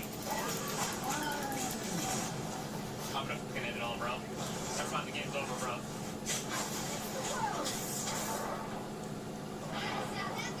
So, I want you to know this is a good time to look in the mirror and realize that you're not a Spider-Man one trick, and you better learn another fucking champion, dude, because you're through these games and you're fucking reported. In this video, I'll be going over the 9 best solo carry heroes to get you from wherever you are all the way up to Celestial or top 500. This list will have 3 tanks, 3 DPS, 3 heals, and 1 bonus hero at the end. But there's a reason why I put them as a bonus instead of making this a top 10 list. Even if you don't play a specific role, let's say you only play DPS and heals, I would still recommend watching the whole video because learning about roles that you don't play help with your game knowledge and also help you predict what the enemy players are going to do or at least what they're thinking about. Let's start off this list with Magneto. Mag, I think, is the best solo tank in this game. I mean, his abilities allow him to live in so many situations that other tanks would absolutely just get smoked. You have your bubble to use when your teammates are diving in to harass the enemy team's backline, or when your own team's backline is getting touched by, let's say, for example, a Black Panther. Your bubble can be the difference between your teammate living or dying. If the enemy team has a Cloak, Luna, or Punisher, holding your ult till they pop their ults to try and kill them is usually the best way to use your ult. But, I mean, if your balls are feeling heavy and you feel like just letting one out, then I guess you can. But try to get at least 1 kill so that you're just not completely wasting it. Using your left click, left click combo is also a really good way to put out a lot of damage very quickly.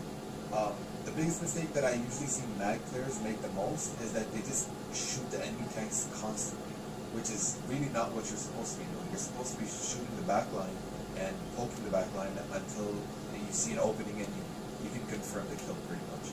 Another also big mistake that I see is mag players just waste their abilities, like they just throw out their cooldowns just for the heck of using them. But you kind of have to realize having that shield or bubble can be the difference between you living or dying. So, I mean, your positioning is extremely important, and not wasting your abilities is also very important on Magneto. Next up, we have Bucky. This hero is genuinely broken. Like, this is probably the only hero that can 1v9 in this game. Every time you use your abilities, you get shield. His ult is extremely strong, especially in lower ranks. You kind of don't want to be flanking on him though, because he has low mobility.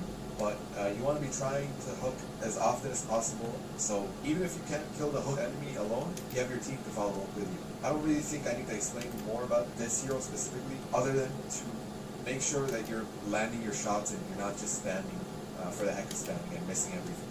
Alright, Loki, in my opinion, is the most broken hero in this game. Having that green land thing to become immortal, you can teleport or go invisible. Usually if you're dying first on your team as this hero, then it's because of bad decision making. Because if you play perfectly, this hero is almost unkillable. The reason I think a lot of support players don't play him is because he's probably the most difficult support to play well.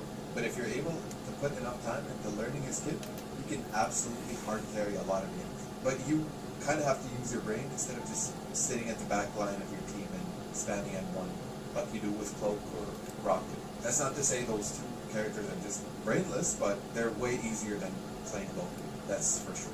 I also do want to let you know that most of the time copying anything other than a defensive support ult is usually troll, unless you're 100% sure you can kill the enemy team by copying the DPS, so just keep that in mind. Our next tank we have is Strange. I mean, the burst damage from E can catch enemies off guard a lot of times. I've seen many people just abuse Strange all the way up to Celestial because of how strong he is. His TP is insane. I mean, TPing the point at the beginning of like a domination map or when overtime is going on to help your team get to the point quicker can sometimes be the difference between winning or losing the team fight. His ult is insane, especially because the enemy team in low ELO is not going to be able to predict when you're using it. His shield is obviously very good as well.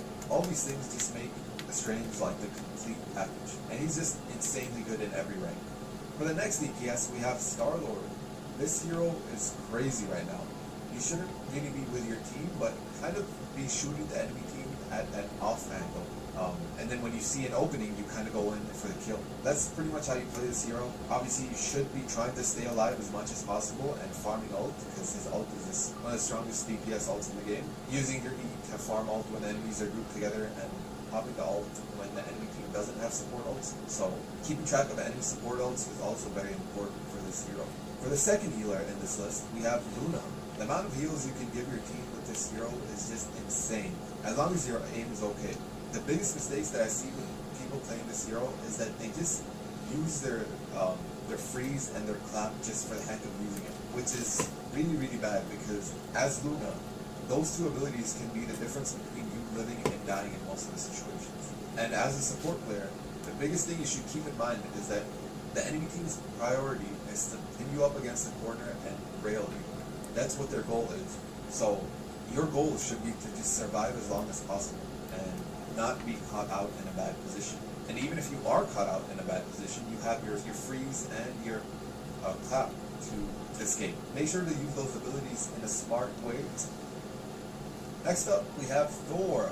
Thor is almost played like another DPS and can hard carry in a lot of situations. With this hero, you usually want to be pressuring tanks, and then when you see an opening, you go in for the backline. His ability where you throw out the lightning bolts does so much damage really quickly, so you truly can hard carry with this hero. The biggest problem that I think with Thor is that playing him solo tank is extremely difficult. It's almost unplayable if the enemy team is kind of decent. Also, one thing that I've seen a lot of Thor players struggle against is Bucky.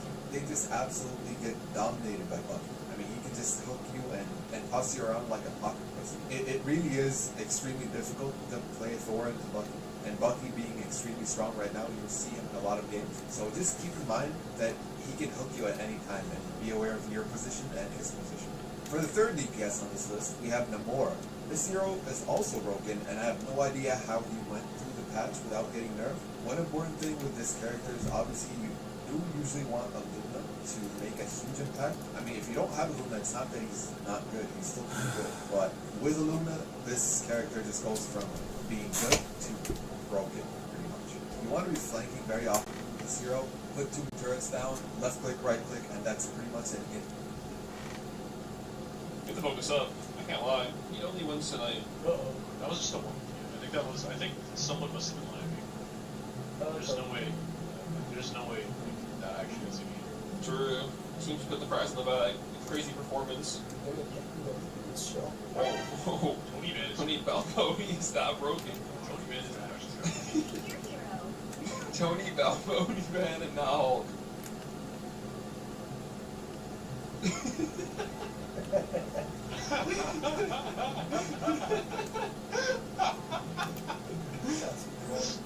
That's kind of hype, actually. it's a Thanos lineup. I have one theory. What that is? You're gonna die. I'll put down to their Captain America. Oh. When I'm looking for some pillow, but I can't find yours. Oh, what did he say? I didn't hear. Ah, true. Go find Lunas. Send him in his eyes. Yeah, okay, Adam Warlock.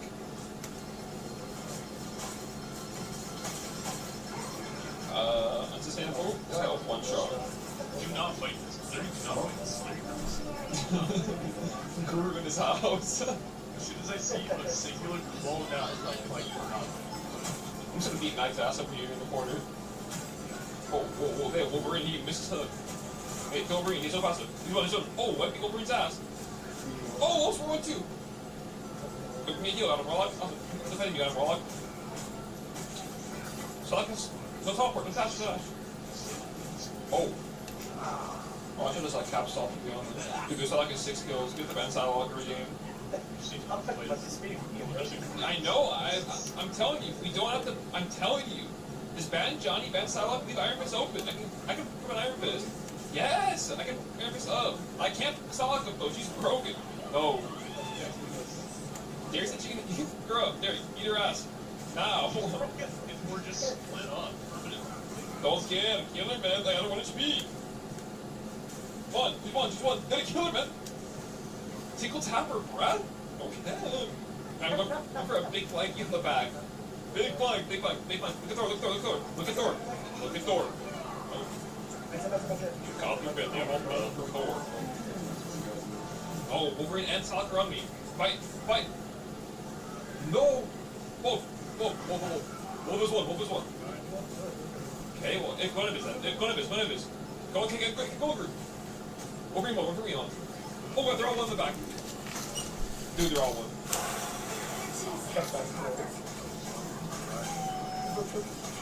Oh, this guy's playing Wolverine. He's IGL right now, I didn't realize that. Go back to oh, this guy's IGL actually. Yo, look at that. Hey, look. Dude, you're IGL right now.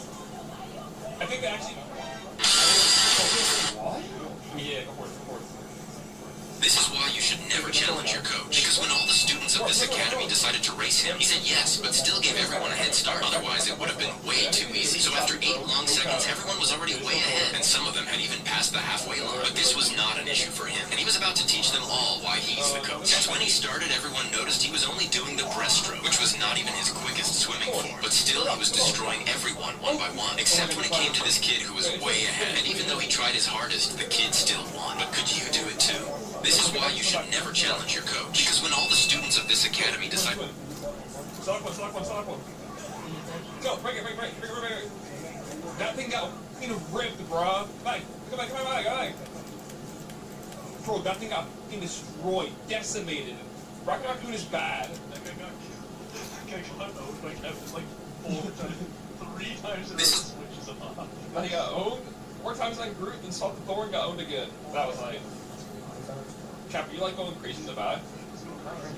Yeah, I mean, I'm not gonna lie, I feel like it's like the Wolverine show. I can take it off and out. They know. But he's a bull. They should have known. Okay, today I'm on Marvel Rivals to talk about a problem that a large proportion of players have. I'm talking about rank, but not just any rank, specifically solo queue.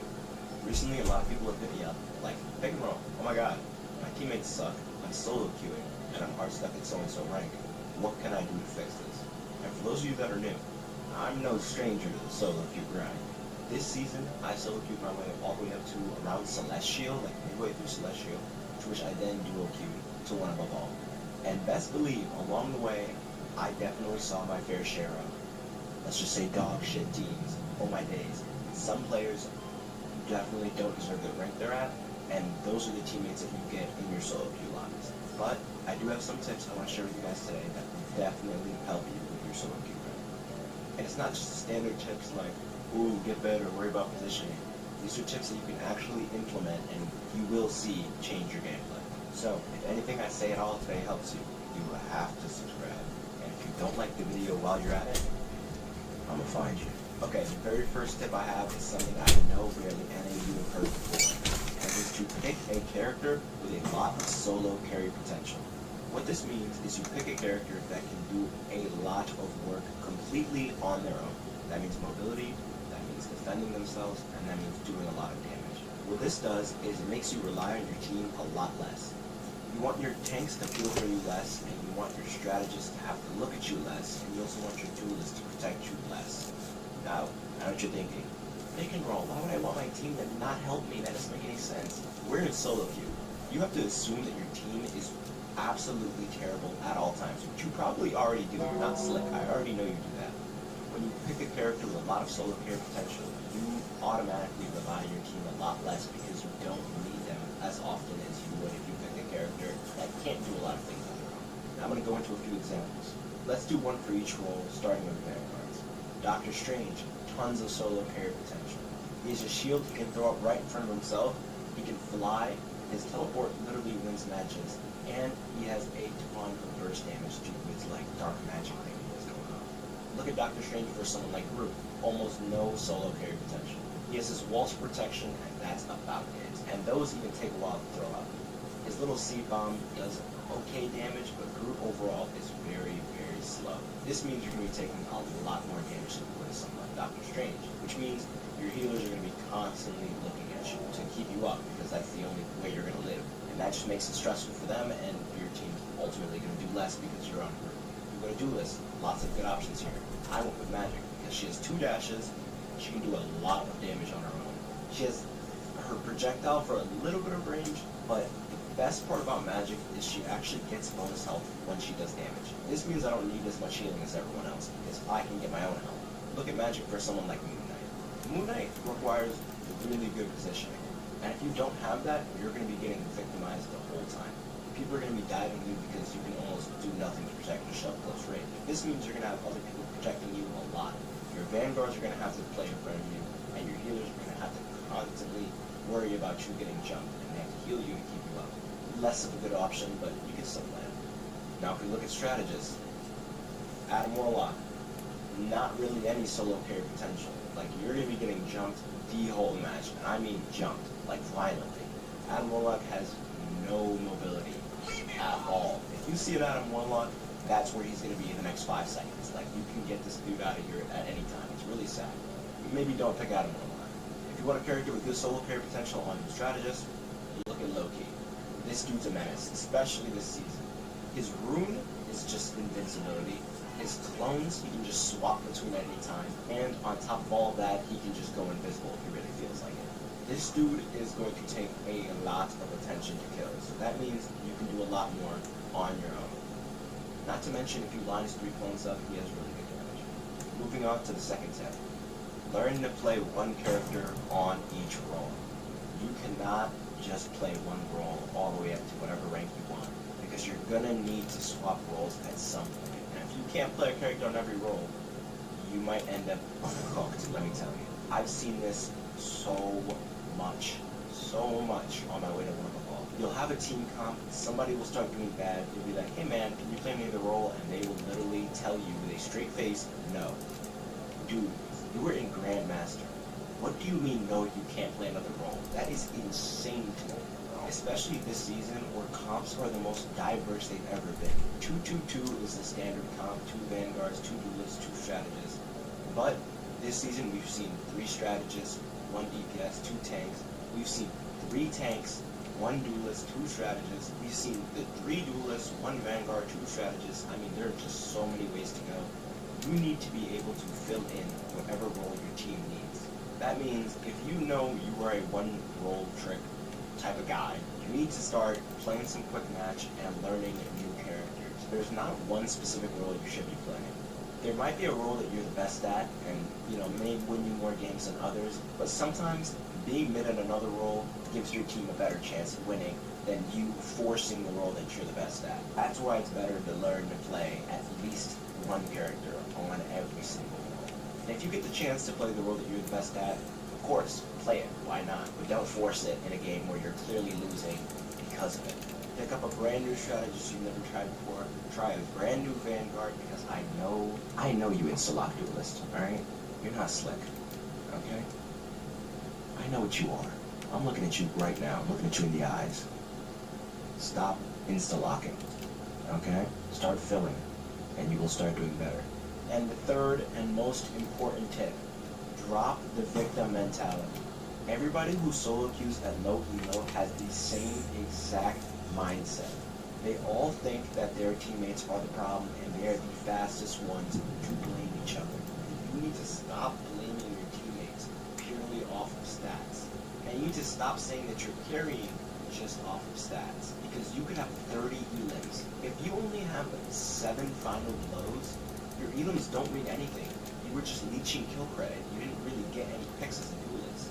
If you were playing Vanguard, if you have 80,000 damage block and only got 12,000 damage, you weren't protecting anything. You were just taking a lot of damage. You need to start thinking about the game outside of the stat sheet. That means in each individual team fight, you need to think about what you need to do to win. Okay? And that doesn't mean, oh, I need to get this kill to win. Like, duh.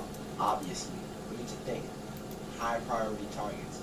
Get on their supports at all times. Whether you're a Vanguard, whether you're a duelist. And if you're a strategist, it's a little bit different because you're not going for kills. You need to worry about who's important to keep up. Okay? All your teammates are not equal. I'm sorry to be the one to tell you that. If your other strategist friend is getting jumped, alright, you need to start healing them immediately, because if they go down, you're going to start stressing. Okay? You're going to be the one struggling. You're going to be screaming as you get solo ulted. It's going to be bad. The stat sheet also doesn't show your ult management. Who uses what ult when, what ult saved you a team fight, what ults lost you a team fight. let's say you're playing Star-Lord and you have 45 elims and barely any final blows, and you popped your ult like 6 times, and each time you popped it, it was countered by a support ult. Your ult could have won you multiple team fights that would have led to you winning the game. It's not going to be easy at first, okay? But you need to drop the victim mentality and start realizing you can do better, no matter what. I don't care if you just got SVP. You probably could have been playing better. Your positioning might have been off. You might have gotten first picked in literal match point overtime. That means you sold, but it doesn't matter what the stat sheet looked like. You sold the very last team fight. That's why your team lost.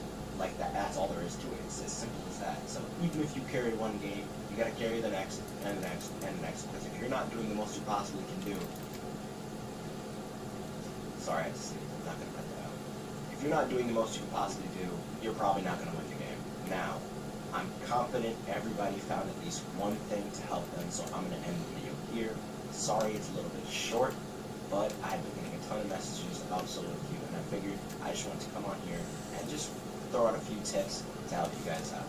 If you guys like the content, or you really did find this video helpful, subscribe, then like the video, appreciate it, and yeah, oh, I forgot, I want to announce what my next video is going to be, because it is crazy. I'm going to be starting a series where I actually solo queue from bronze to eternity, and you guys are going to see me go through every single rank solo queuing. So if you really do want to see that, again, subscribe, and I will see you guys in that specific video, actually.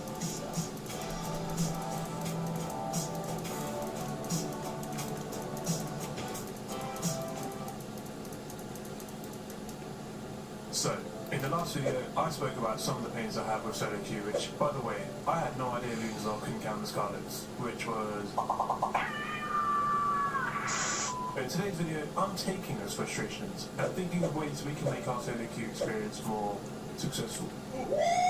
Shout out to the main man, Domodad771, for suggesting this video. No cappuccino. Solo queuing in Marvel Rivals is actually an emotional roller coaster. You load in feeling good, vibing, thinking, today's the day I climb.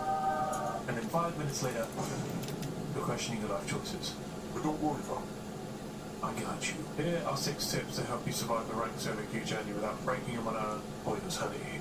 Buckle up. Tip number 1. Stop giving up. Nah, bro. Don't hit me up with the AFK 5 when there's still half a round left. You'd be surprised how many games can actually flip off one good ult. Here's the thing, man. Marvel Rivals is one of those games where there are big momentum swings. You can be getting rolled for 90% of the match, but then your Iron Man drops the cleanest ult of his whole life, and suddenly, their whole team is wiped. Halo to Gucci, and we're on the comeback. It's cinematic vibes, bro. The last minute plot armor is real. So stop mentally checking out because you're down bad. It really isn't over till it's over. Till the end game. Tip number 2, pick for the team. I know you want to look Spider-Man every game, you're different and you're him. But my friend, sometimes you need to be the glue. If the team is 4 DPS deep and you lock another, congrats. You just threw the lobby. I'm not saying play support every game. I'm just saying the Celestial Plus players, yeah, they flex. Here's the thing about solo queue. Half your games are actually lost in the character select screen. Sometimes you gotta be the bigger person. Broski, playing support low-key makes you the main character. You decide who lives or dies. Moving on to tip number 3. Don't chase kills. We all do this. 1 HP enemy, you're sprinting like it's the Olympics. Next thing you know, their entire squad spawns and third parties you into another dimension, bro. That's how you lose. Chasing kills instead of playing the point. You run off chasing that Hulk, and meanwhile, the entire enemy squad just casually takes the objective behind you. Now your team's flaming, and honestly, you kind of deserve it. Remember, you can have all the kills in the world, but if you get that L, it's still an L. Kills look good on the scoreboard, but zone control wins games. The amount of times we get carried away by chasing a kill and not focusing on the objective is actually mad. Learn to disengage. If they're running, let them run. If you're not flipping the point or contested, you're just adding stats, bro. This is the most underrated tip. Dying late is worse than dying early. Your team gets wiped, but you're the last one to fall. Congratulations. You just staggered the respawn timer and ruined your whole family tree. Now your team's stuck waiting 15 extra seconds because you just wanted to clutch a 1v5. My friend, you're not the main character, but hopefully one day you will be, bro. Sometimes you just gotta say, nah, this ain't it, and dip. Live to fight the next fight instead of feeding their old charges. Moving on to tip number 5. Stop relying on your team. I know what you're thinking, Kish, why shouldn't I rely on my team? Nah, bro. Relying on randoms to heal you in solo queue is like trusting Raccoon with a credit card. It's not gonna end well. But look, and the thing... I'm so sorry guys, I really need to stop. The thing you need to remember is that this is solo queue. Just assume you're not getting any heals. You gotta learn the health pack rotation. Play around those spawns. You're taking some chip damage, don't even bother crying for heals. Rotate, grab a pack, and get back into the fight like a menace. Knowing where those health packs are literally can save your life. Actually, let me give you a bonus tip, because why not? Use chat, but like, to hype people up, not to flame. Alright, hear me out. Chat isn't always for calling your teammates bots, even if they're playing back here. Sometimes dropping a nice pick or good heals in the chat low-key turns the whole vibe around. Get your teammates on the same side as you. I know it's ironic, but it's true. Solo queue is a mental game, fam. Half of the lobby's one death away from tilting off the planet. But seriously, you gas up that one teammate for doing some mental play, suddenly bro's locked in, cooking and ready to carry. Even a simple, we got this, or like a group up for the next fight, it keeps everyone from mentally checking out. Trust. That's how you turn randoms into actual teammates. Finally stop them from bro. Moving on to the last tip of the video, use the ping wheel, but don't be that guy. Listen, the ping wheel, kinda underrated if you use it like a normal human being and not like a spam bot having a meltdown. Bro, spamming group up 18 times in spawn isn't gonna help anyone. All you're doing is making your teammates mute you, and now nobody's listening to you when you actually want to ping something important. Use it smart. Ping targets when they're low. Ping health packs for your teammates. It's literally free communication without having to hear someone breathe down their 2010 Xbox mic. Low key, good pings actually make a massive difference. You hit that right when their Iron Man's overextending, boom, their team collapses, free pick. But the second you start spamming it, yeah, you know, you're just a lobby clown. Don't be that guy. Alright, that's the solo queue survival done. But honestly, ranked is a bit of a mess. But when it clicks, when the team somehow plays together, hits their shots, clutch that overtime, man, it kind of does feel fire. So yeah, don't stress on the bad games too much. Keep vibing, learn from those L's, and when you pop up, clip it, tag me. I want to see it. If this has helped, drop a like, hit the sub, you know the vibes. Let me know what topics you want me to cover as well on the channel. I'll catch y'all in the next one. Well, hopefully, I'm not mulling over another solo queue tragedy. Peace.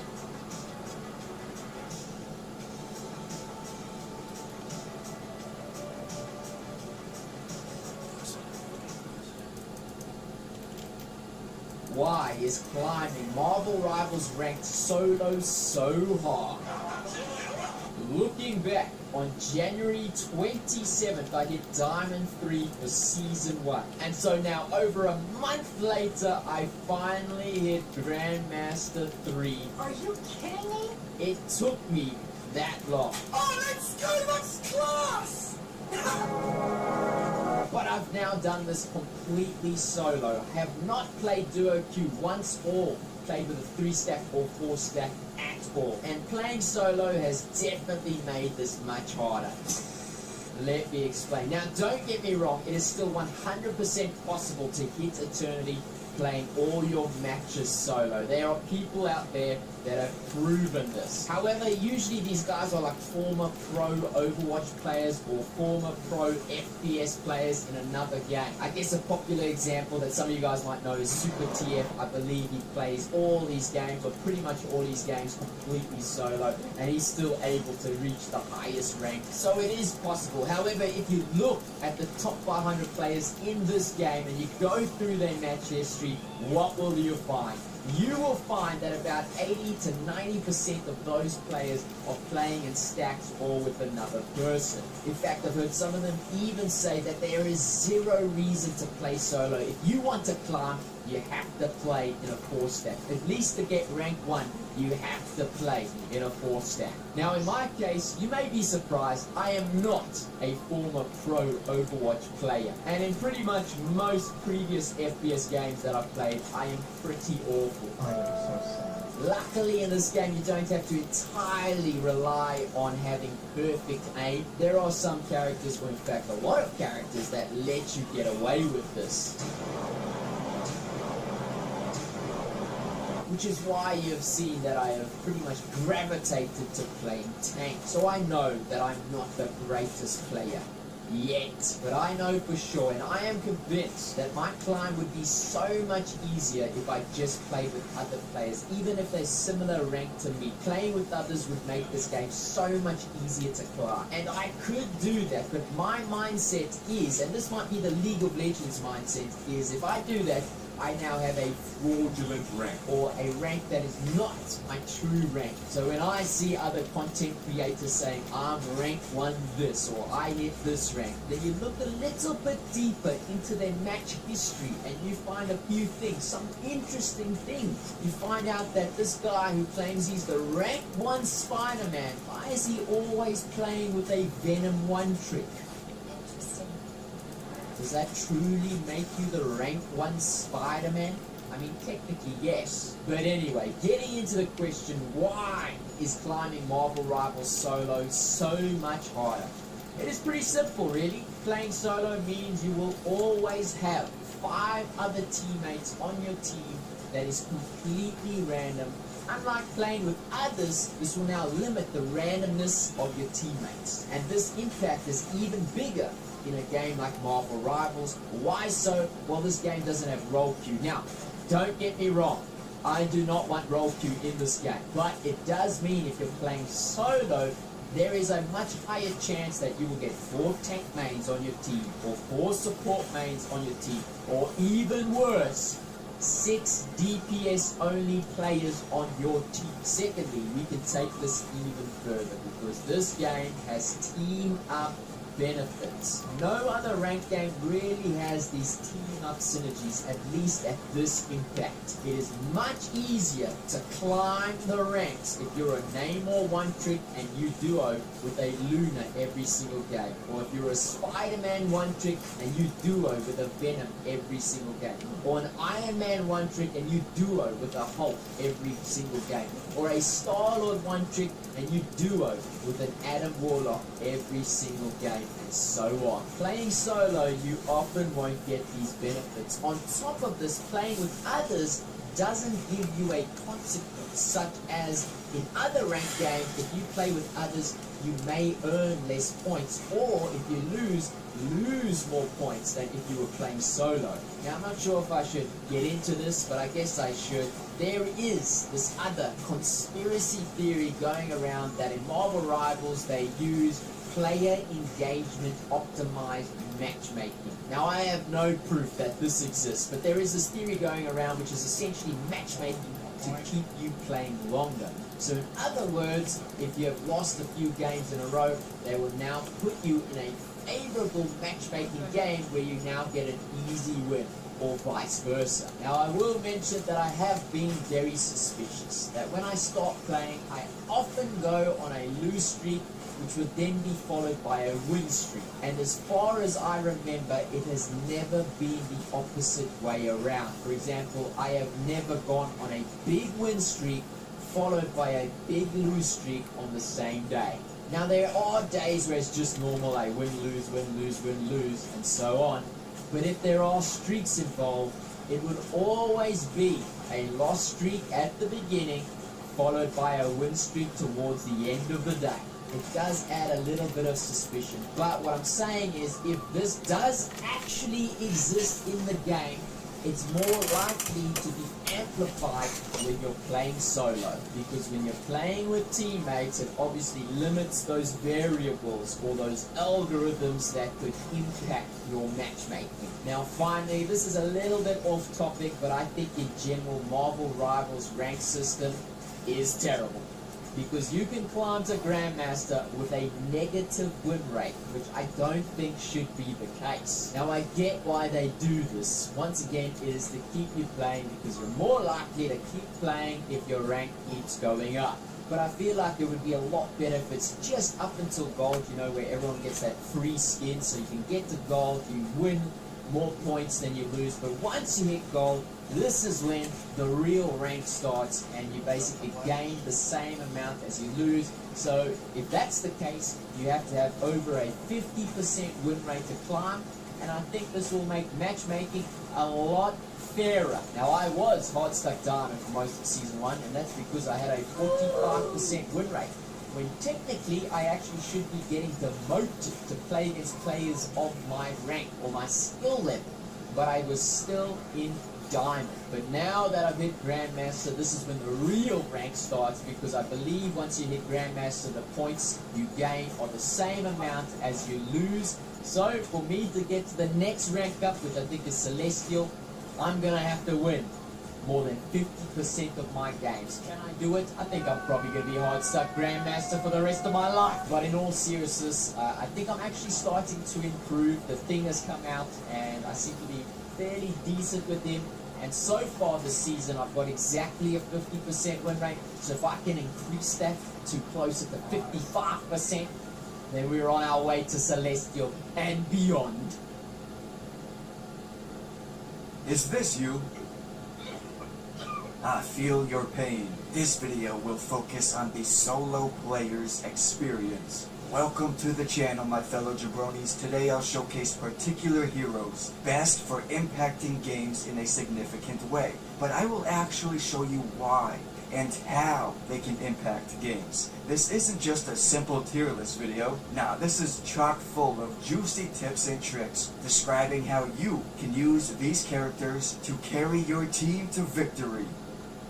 Now when it comes to strategists, I believe the more DPS healers are best for carrying the team. Like if you can drop 20, 30,000 healing plus 10, 15,000 damage, you can confidently say,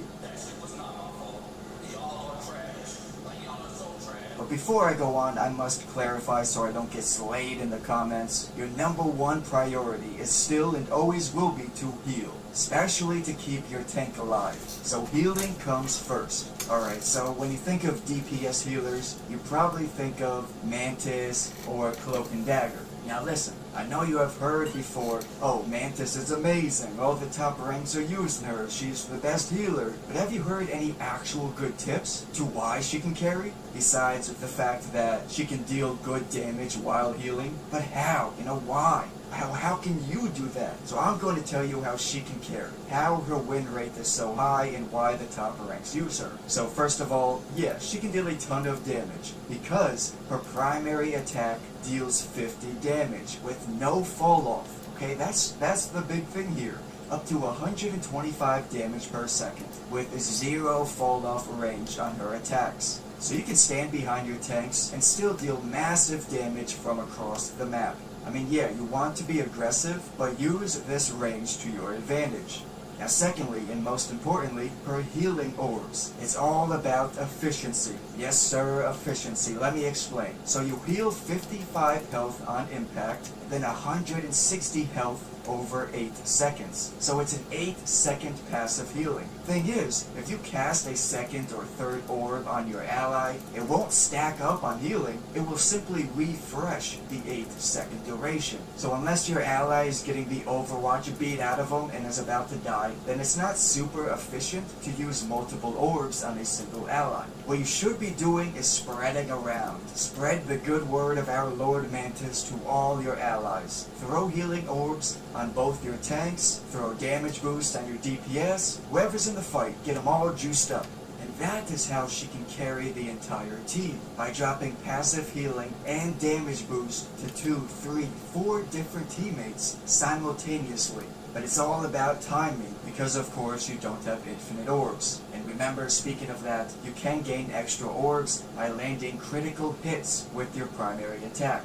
The #1 ranked Mantis has a 75% win rate with her. That is bonkers, dude. Bonkers. Now moving forward, we have Cloak and Dagger. Now a big tip for Cloak and Dagger, I would say, is mixing her skills. For example, you can drop a healing bubble and then swap to Cloak and attack. So you're actively healing while dealing good damage. Or you can swap to Cloak, use your damage wall skill, and then swap back to Dagger and do your thing and heal. Also, Dagger is great on a diving team composition. Like if your allies are diving, spread out, and moving all around, Dagger is a great support because she can still heal them effectively, considering her healing orbs have crazy auto-targeting.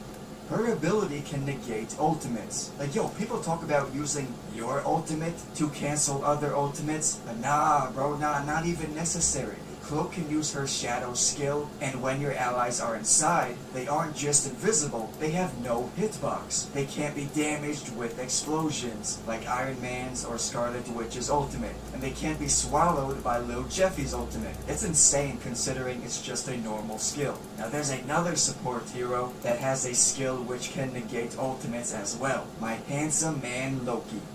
Now, even though I don't believe Loki is necessarily a solo carry type hero, I'm still going to discuss him because I believe he can make a huge impact, and I got some juicy tips for him. Loki is a true support and synergizes with your team and the environment. Which map you're on matters significantly. Also, real quick, Loki can handle himself. Not only can he survive, but he actually thrives in 1v1s. Like, enemies think they can flank you? They think that they're the predator and you're the prey? No.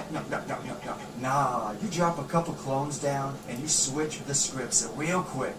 Call an ambulance! Call an ambulance! But not for me!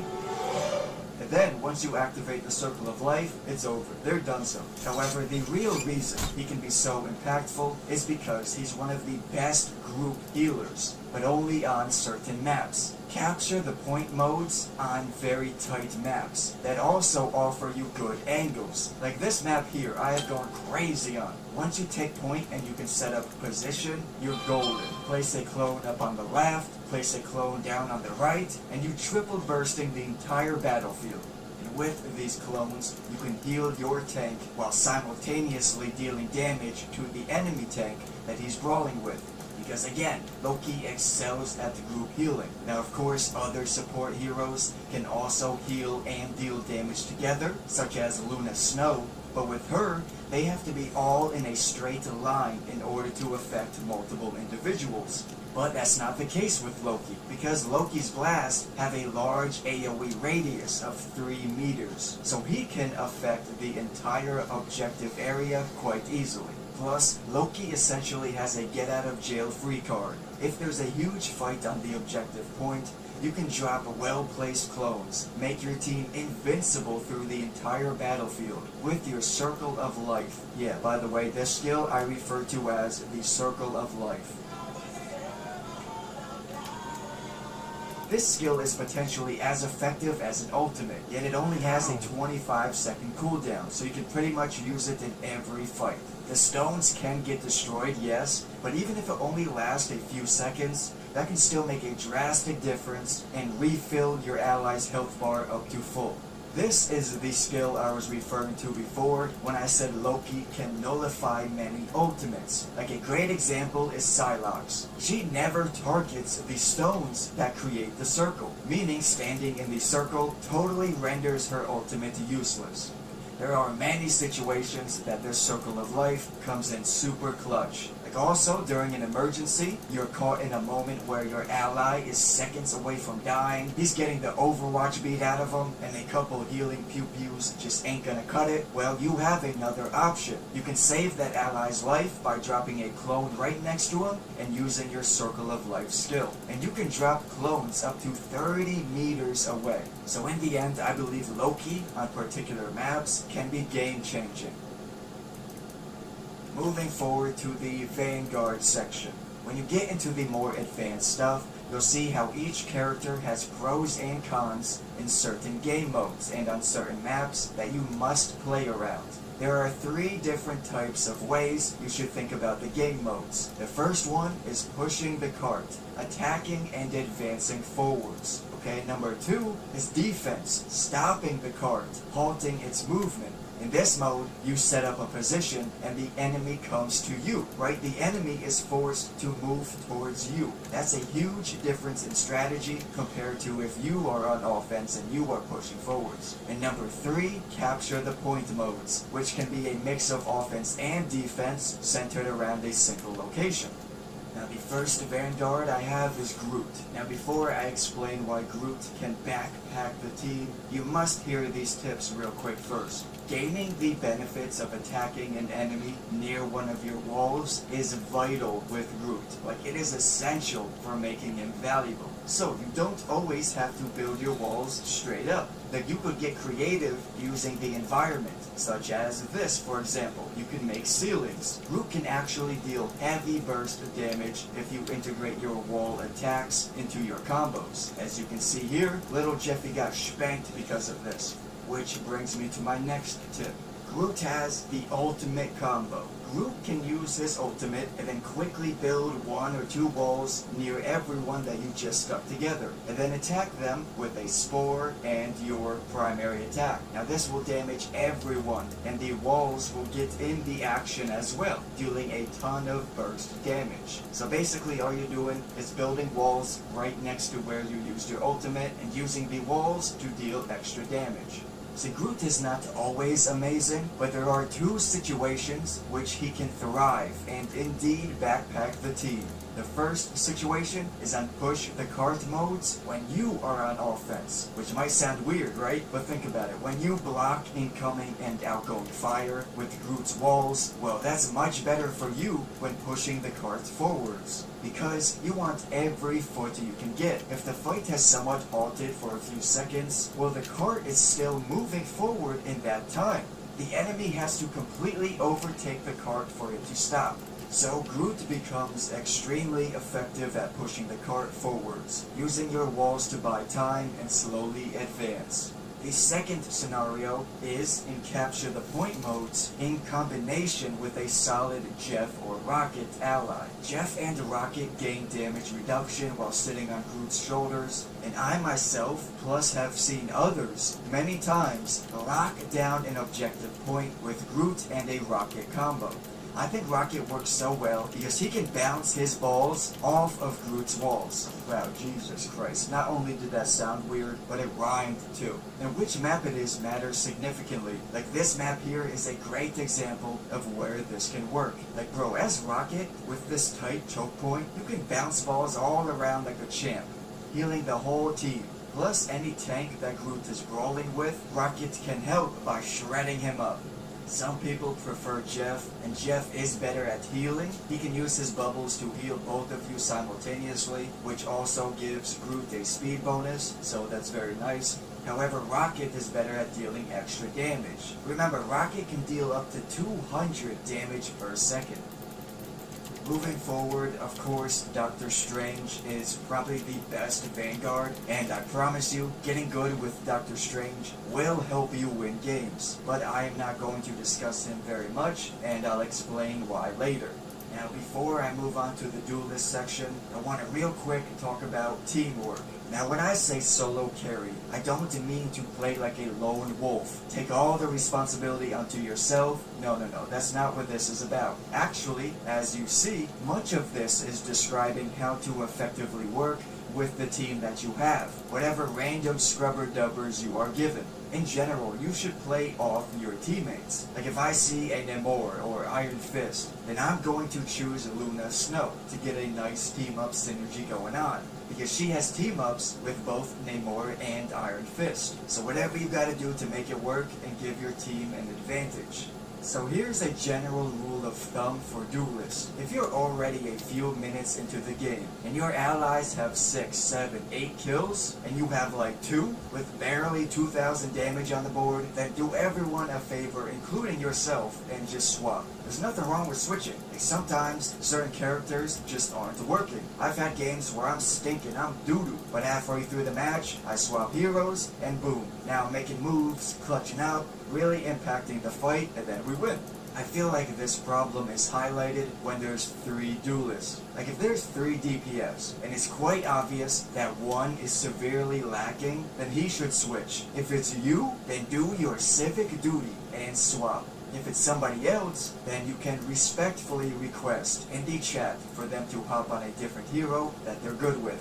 If you see your team already has 3 duelists, don't fucking choose another DPS, okay? Stop it. Stop it. Get some help. Alright, so for most games, the core, the lifeline, the heart of a team are the healers. I mean, you could drop tons of damage onto the enemy tanks. It don't matter how many headshots you land. If they still have 2 solid supports, juicing them up from behind, healing them, then those tanks are not going anywhere. And that's probably the #1 mistake for low-rank DPS heroes. Step 1, assassinate the healers. Then step 2 is to take out the tanks. Now with all that being said, I mostly want to talk about flankers or divers in this video. Non-diver DPS with a playstyle like Hela, Hawkeye, or even Punisher, more so attack from a vantage point. And yeah, if you're doinking headshots, excellent accuracy, smoking everyone, you can make a drastic difference on the game, of course. But with a diver, a flanker, I feel like it's much easier to have a more significant impact because divers excel at killing enemy support characters. And that is the true goal for winning games. If you are consistently eliminating the enemy healers, that team will be limping. First off, Psylocke. Apparently she's one of the best flankers. However, I don't main Psylocke, so I'm just gonna give y'all a quick but deadly combo my brother showed me. So the foundation of this combo is going back and forth from shuriken to primary. So essentially it's just going from primary, shuriken, primary, back and forth. But one thing though, you do want to throw your shuriken as soon in the fight as possible for a couple reasons. First, the shuriken gives you bonus armor, which is nice to begin a fight with. And secondly, and most importantly, the shuriken has an 8-second cooldown, but dealing damage reduces this timer. So you start with the shuriken, you gain your bonus health, and then any damage you deal following that will allow you to reduce the cooldown on it. So you'll have that shuriken available for a second usage quite quickly. And yeah, you want to integrate a dash into your combo as well. Not only because it seamlessly combos together with your attacks for extra burst damage, but also for its quick movement. It is very difficult for the enemy to track you and connect to their attacks if you're dashing right through them. They will need to turn around and re-target you. Another piece of vital information is with her ultimate. The more enemies you have inside your circle, the more targets there are for your damage to be split up into. If you have 3 or 4 enemies within the circle, you're not actually dealing that much damage to each individual. So targeting 1 or 2 squishies with your ultimate is much more effective and is more likely to actually eliminate the enemy. A good example of excelling at a particular game mode would be Namor. Now of course he can be effective anywhere, but in capture the point modes, he can absolutely go bonkers because he's great at holding down a position, an objective choke point. And then in push modes, he's great while on defense because he can defend a street much more effectively compared to actually pushing the cart. His squidbilly turrets are no joke. You set them up in the right position, get a nice vantage point over the battlefield, and you are good to go. Namor can truly carry the game while on defense. He is valuable for stopping the cart. Oh, and by the way, Luna Snow, Namor, and Iron Fist. Remember that trio. There's a beautiful synergy with their team-ups. Luna Snow gives Namor ice powers, and Iron Fist gives Luna Snow ninja powers, which are extremely powerful. Now the reason I think this works so well is because Namor and Iron Fist are a great duo. Namor plays the point, poking the enemy, locking it down, using his squidbilly turrets. While Iron Fist plays the flanker, dives and assassinates enemy supports on the back lines. So it's an awesome duo, the roles are filled and it works. Then plus, with Luna Snow, now everyone is all juiced up, you got truly fantastic synergy going on. So Luna Snow, Namor, Iron Fist, boom. Your positioning is everything. You could have cat-like reflexes and the greatest accuracy, but if you're in the wrong position, you are doo-doo. Most of the time, you probably just run on instincts, right? Like gamer instincts to take you where you need to go and who to attack. But this is a huge mistake if you want to win. This is what takes you from a silver or gold player up to platinum or diamond or even further. Knowing what your role is and where to go. Like if you're a shooter DPS, take advantage of the high ground. Even if it takes you another 5 to 10 seconds to walk through an alley, up the stairs to get into a better position, it's totally worth it. Don't simply run behind your tank or off to the side every single time. Take the stairs, get an off angle. The benefit of this will be the enemy is forced to take their focus off of your tank and your main group. Like you want the enemies to have 2-3 different focus points. Get their lines of sight all jumbled up. If your entire team just sits together in one group in the middle of the street, then the enemy can focus in straight on all of you. But if you can force them to look up or look to the side and take their attention off the rest of your team, then you are doing a good job. So take the time to set up your position. One hero that positioning is crucial for is Moon Knight.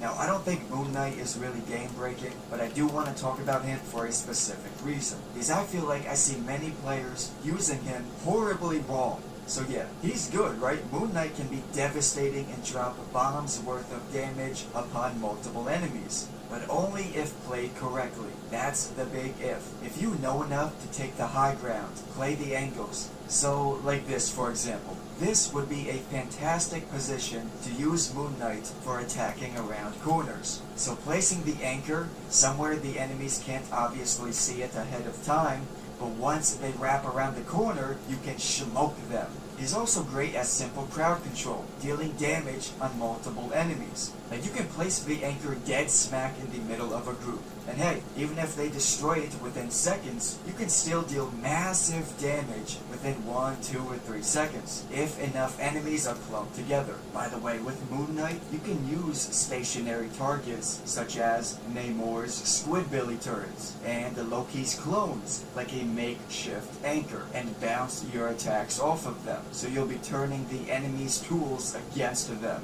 Noise. So, Moon Knight is especially effective on defense, because enemies will be forced to walk into your anchors. But if it's a very open map, where everyone is more spread out, then Moon Knight does not perform exceptionally well. A Hawkeye or Hela or Bucky could be 10 times more effective.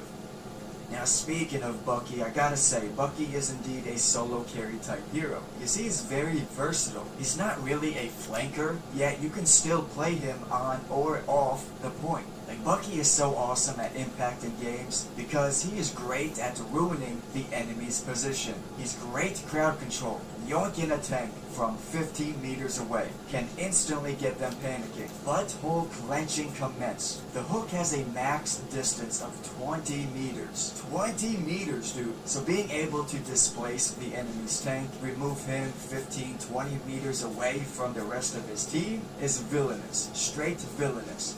Very effective, man, and this allows him to make plays. So Bucky is a very versatile playmaker. Now a quick tip, killing Loki's clones refreshes your ultimates. Yes sir, they count as a body.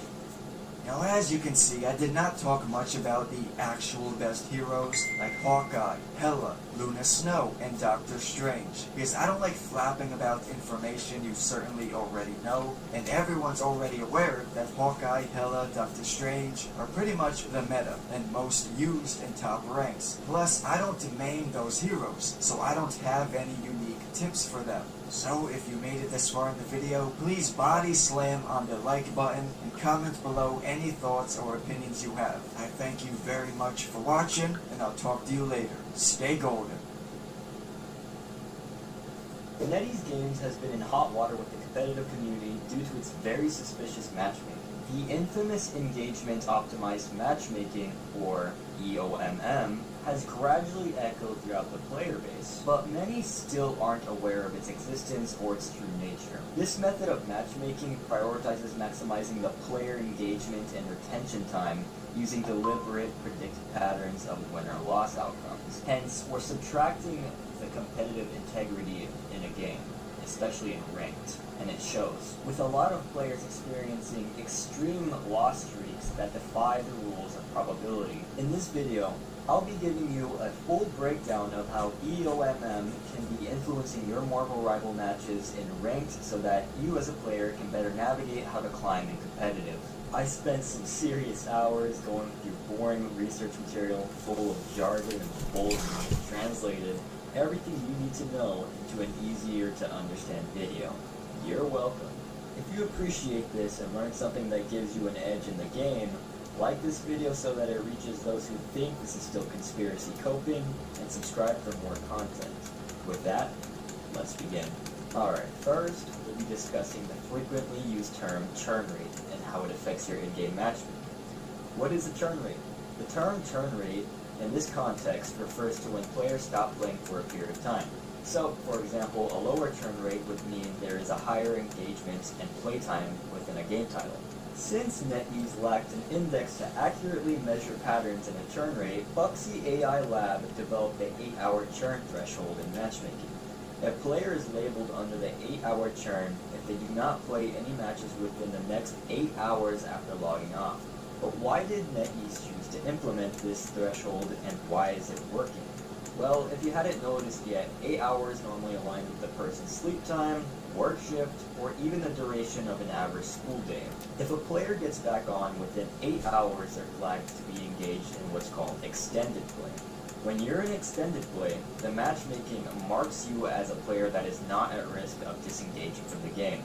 EOMM encourages extended play through controlled win-loss streaks. Put simply, the game will use the 8-hour churn threshold to track your engagement patterns, which then enables matchmaking to analyze these patterns and form predicted win-loss streaks. This is done to maintain extended play users and reduce disengagement among the player base. Not only that, EOMM recognizes desperate and fatigued players that are more sensitive to the match time duration and pick out matches that are slightly more favorable to win while also in a short duration. This is some pretty crazy shit, and we're not even close to the good stuff. So the reason for most matches feeling like an absolute steamroll is because the AI matchmaking penalizes longer and closer games, so they aren't as likely to occur. Their data indicates that the longer a match goes for, the less likely a player is to queue into another one. Which, this does make sense, as longer matches, in my opinion, are mentally exhausting and can eventually seem not fun. Can you imagine putting your best effort into a 20 to 30 minute match just to lose? It's crushing enough to make anyone log off. I mean, even if you did win, you might feel content with that effort and not want to play anymore. But you know what would make you feel unsatisfied and wanting you to play more? Having a quick match that was too easy. You probably won't get that satisfying dopamine rush and continue queuing until you get it.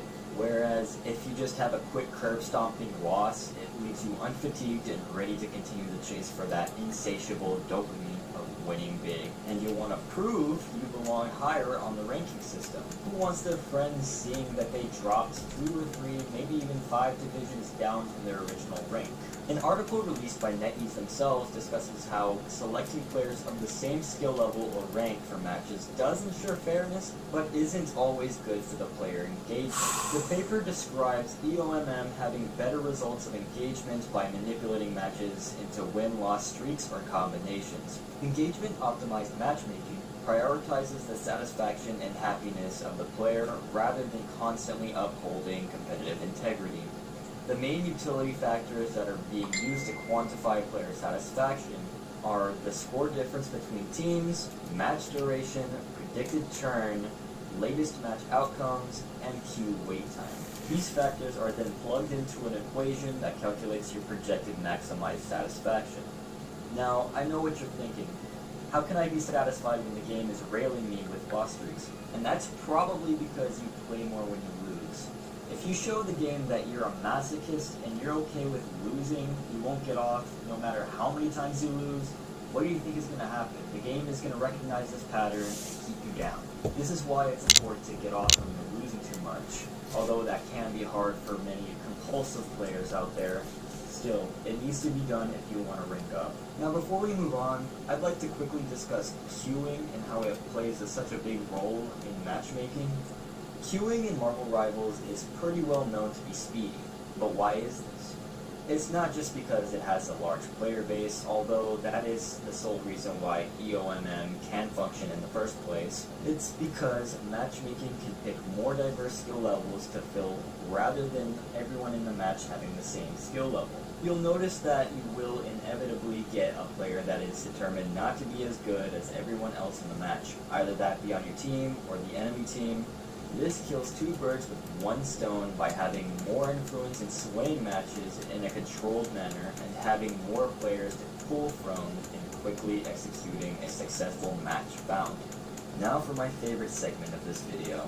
We'll be looking at a visual that paints the picture of what NetEase's EOMM actually looks like.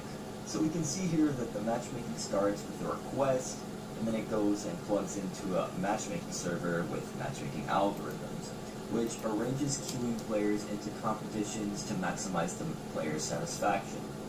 One of these algorithms adjusts malicious behavior control, detection and punishment against cheating, piggybacking, or I guess boosting, that would be, power leveling, smurfing, etc.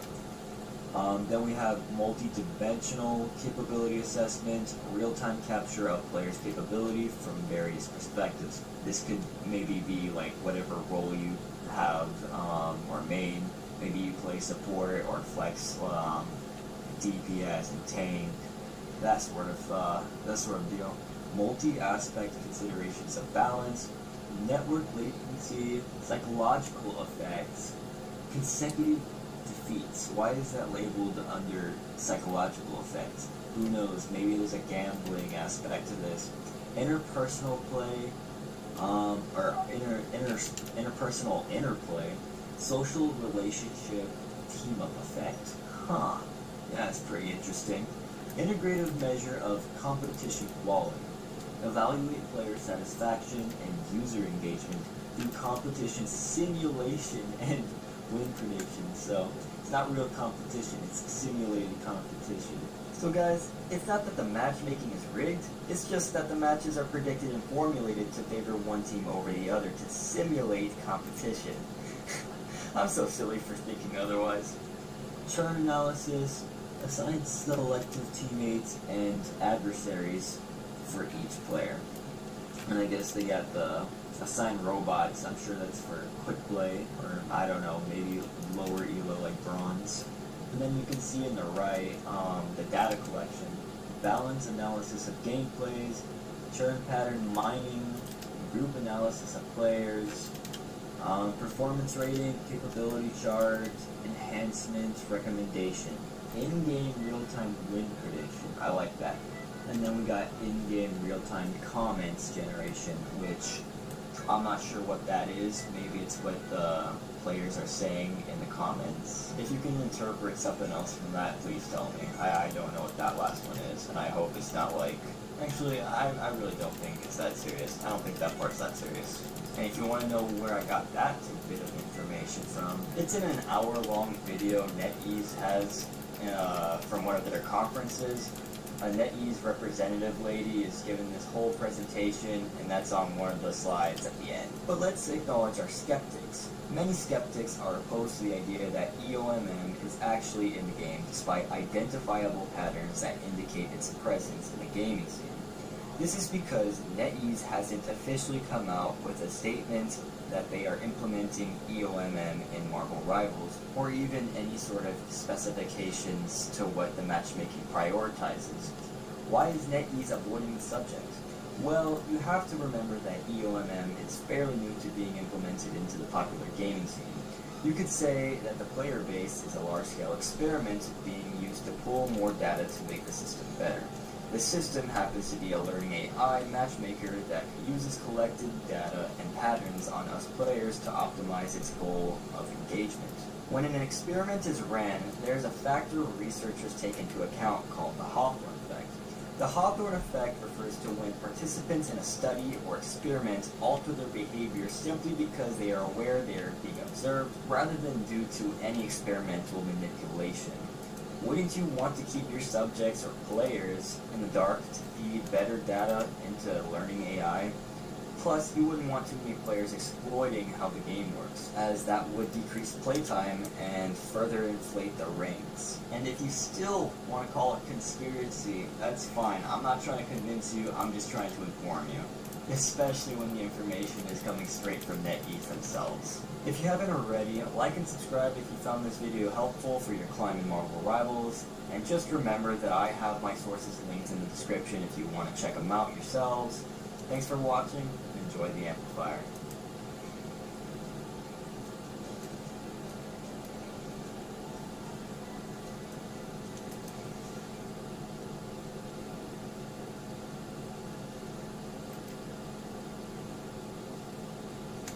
Morning, good afternoon. We got a backer for y'all today, baby. You guys more spectating content for y'all here, and this is the #1 Thor player in Marvel Rivals. Thor, in my opinion, was a tank that I really wanted to learn, and I think can be really OP if learned well, so I wanted to learn from the best. This is Black Suit, and statistically, he has the highest win rate and highest best games on Thor in Marvel. I learned a ton from this. I hope y'all do as well, and if you want to learn Thor, trust me, watch this video. I hope y'all enjoy this. If you want more Marvel content, something really simple y'all can do is hit the like and hit the sub. Tells me, tells Kevin, tells the YouTube robot, y'all want more than that. Most importantly, be sure to tell Spidey love. I'll catch you in the next one. It was the one above all in spectating. True. I cannot wait for this, bro. This is Black Suit, okay? This dude is the #1 Thor player in the world. And we have 2 incredible gameplays that we're about to witness. Now, obviously, look at this, bro. This is a one above all lobby. He is one above all. I want to see what they banned, bro. Luna, Storm, or Mocha. I mean, bro, statistically on the list, chat, like, he is the #1. I have to, and you know what I need to do? I need to learn how to play Thor. Because in my opinion, Thor could be the strongest tank, and I don't know how to play him well. So I'm locking in for myself here, too, as a tank player. Because I think he's the strongest tank, I just don't know how to play him.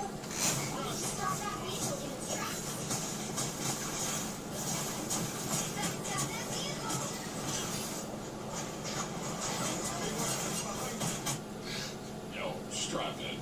I want to see how he only dies one time.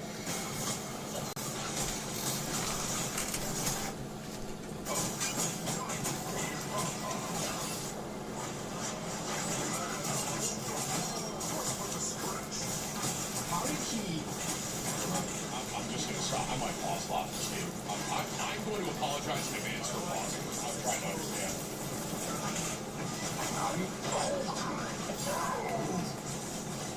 I'm already so impressed.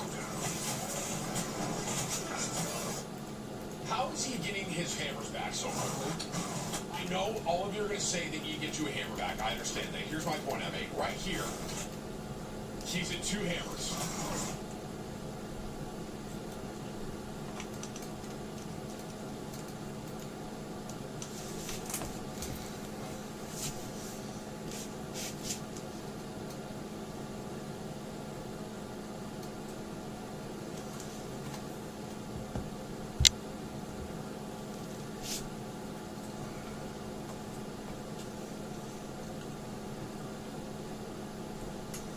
On the morning of May 26, 1990, Marlene Warren was at home inside of her beautiful mansion in Florida when she heard a knock on the front door.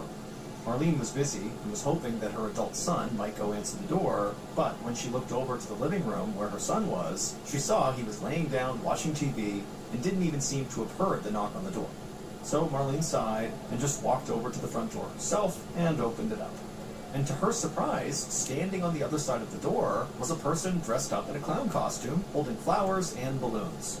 Now, Marlene loved clowns, and she had recently celebrated her 40th birthday, so she figured this must be someone's birthday gift to her, and she was thrilled. But after the clown handed Marlene the flowers and balloons, there was this loud popping sound inside of Marlene's house, and then Marlene fell to the floor, blood pouring down her face. But before we get into that story, if you're a fan of the strange, dark, and mysterious delivered in story format, then you've come to the right podcast, because that's all we do, and we upload twice a week, once on Monday and once on Thursday. So, if that's of interest to you, please sneak into the Amazon Music Follow Button's house in the middle of the night and superglue their nostrils shut. Okay, let's get into today's story.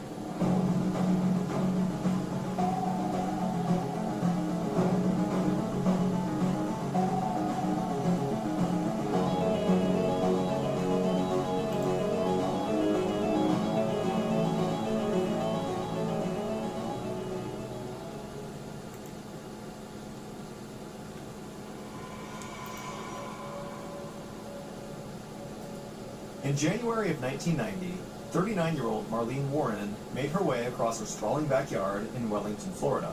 Marlene and her husband Michael were hosting a barbecue for some of their friends and family and coworkers. And so far, the Florida winter weather had not disappointed.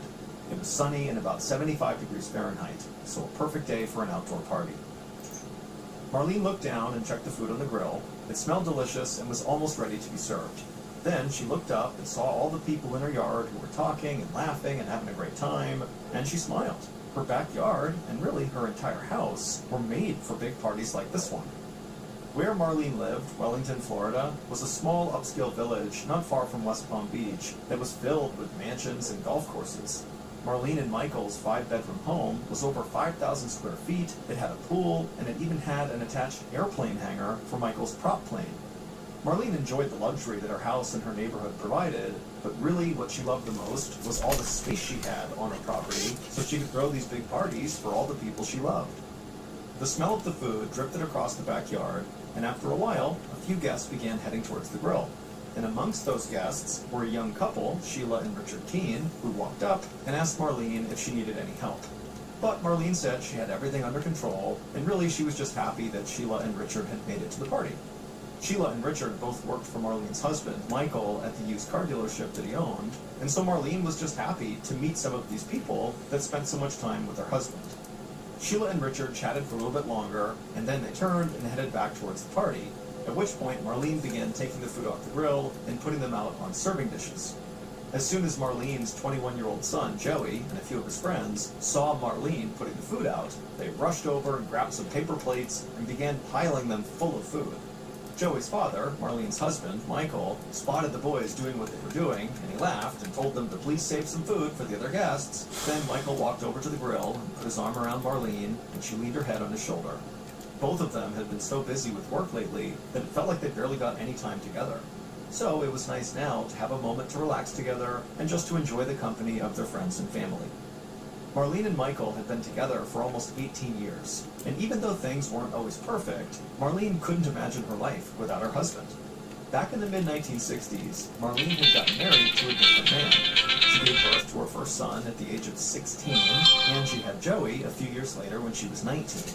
But not long after that, her first husband had died, and Marlene felt completely lost. She was now a widow at just 20 years old, and she was trying to raise 2 young boys all on her own. At the time, she had gotten a lot of support from her parents, but there were still moments when she just felt like surviving was almost impossible. Then she had met Michael, and it was like everything in her life got better.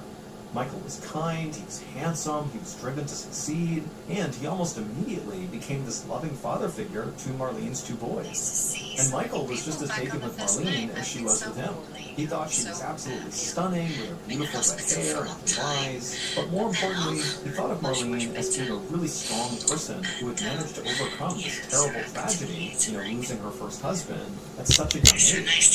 And so clearly Marlene was just this really mature person. And also, let's get started, shall we? This is the 11-step meditation. My name is Colette. I'm a recovering alcoholic. Grateful to be here. Grateful to be healthy. And back to work.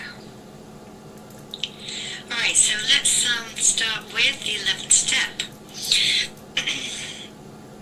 So first of all, before we bring our 11th step into our mind, just relax the eyes or close the eyes. Bring your attention to your breath, to the sound of your breath. Just begin to inhale gently through the nose. The mouth will be closed. And exhale gently through the nose with the mouth closed. And just continue with this gentle, long, easy breaths in and out through the nose. Just for a few minutes, while we remember why we're here. This is the 11th step meeting.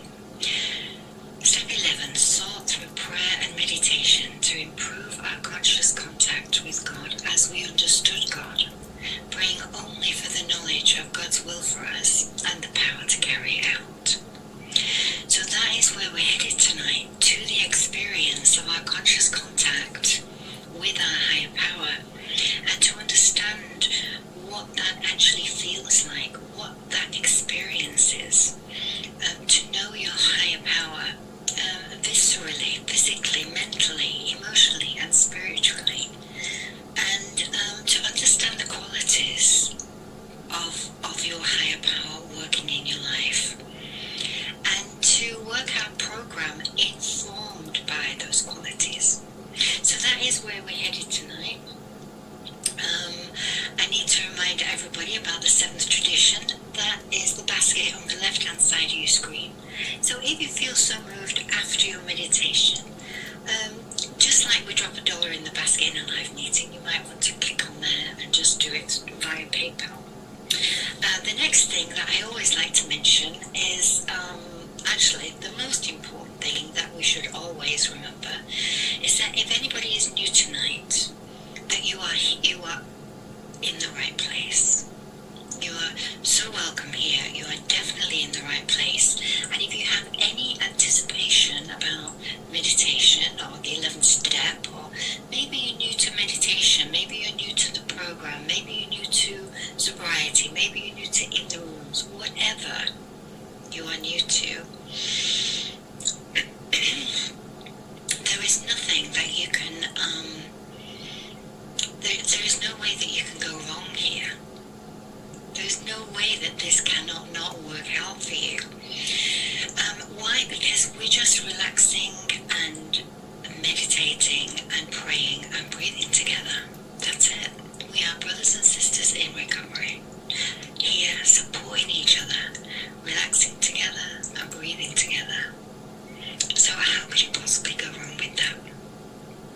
So it takes a lot of courage to come here, especially if you are new. It takes a lot of courage to come here, so good for you. I hope you enjoy the meditation. I hope you keep coming back. Now the next thing is, now this is really important as well, so it's really important to be able to relax your body before we go into the practice. So ideally I would like you to be lying down. We want you to be lying down on the back with the arms out by the sides and the palms facing upwards.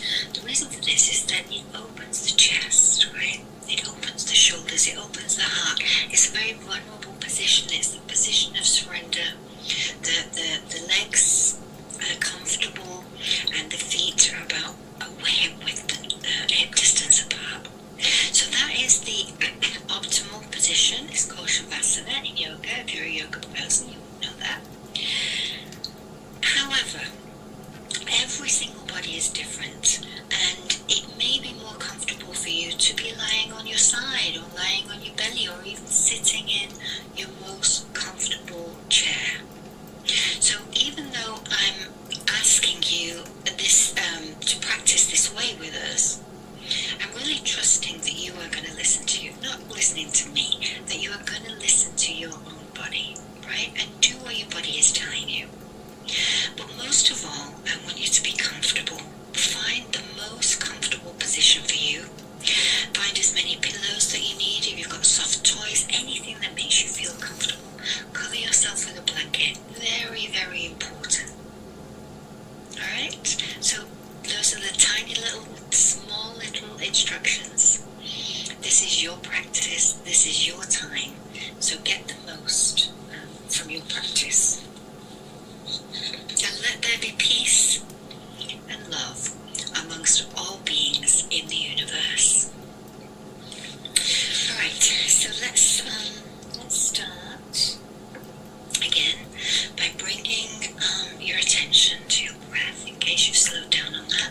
And to begin with, we're just going to breathe nice, long, gentle breaths in through the nose and out through the nose. The body is nice and comfortable. And while we're doing this, we're going to go through the body to a quick body scan to make sure your body is as relaxed as possible. Alright?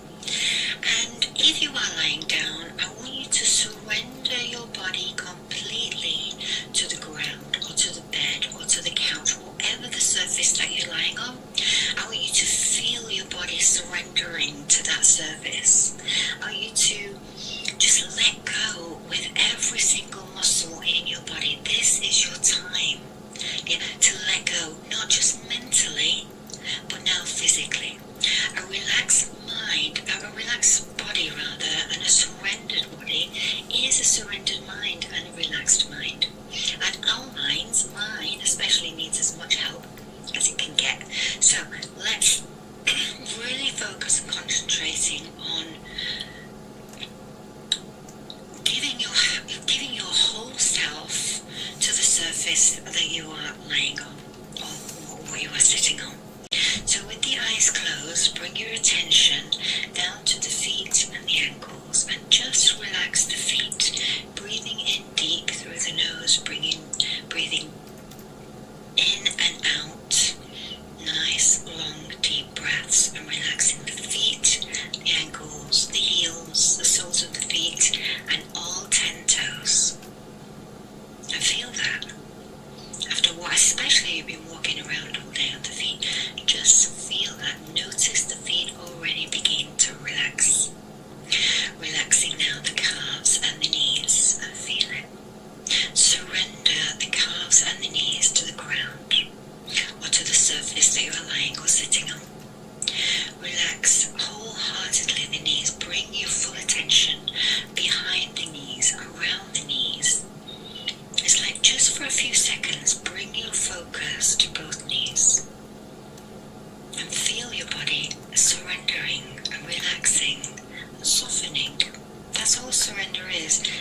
spend a few more moments here because unconsciously we hold the breath, right? There's a lot of tightness in this area in the abdomen. So just make sure as you breathe in, you should be able to feel, as you take that long breath in, you should be able to feel the belly coming all the way out. You should be able to become aware of that sensation in the belly as the belly rises. Feel that? And as you exhale, the belly comes in. Right? So feel that movement, those sensations in the abdomen as you breathe in and out. And when you feel ready, moving your attention up to the chest and the heart. The heart center, sometimes we call it the heart chakra. This area sometimes can feel quite tight. It can feel as though there is restrictions in the breath. And sometimes it can be feeling very freeing to breathe and bring your whole attention to opening the heart and relaxing the heart center. This is your center of love and joy and happiness and peace. To spend a few moments here. And if you do notice there's a little bit of tension or a little bit of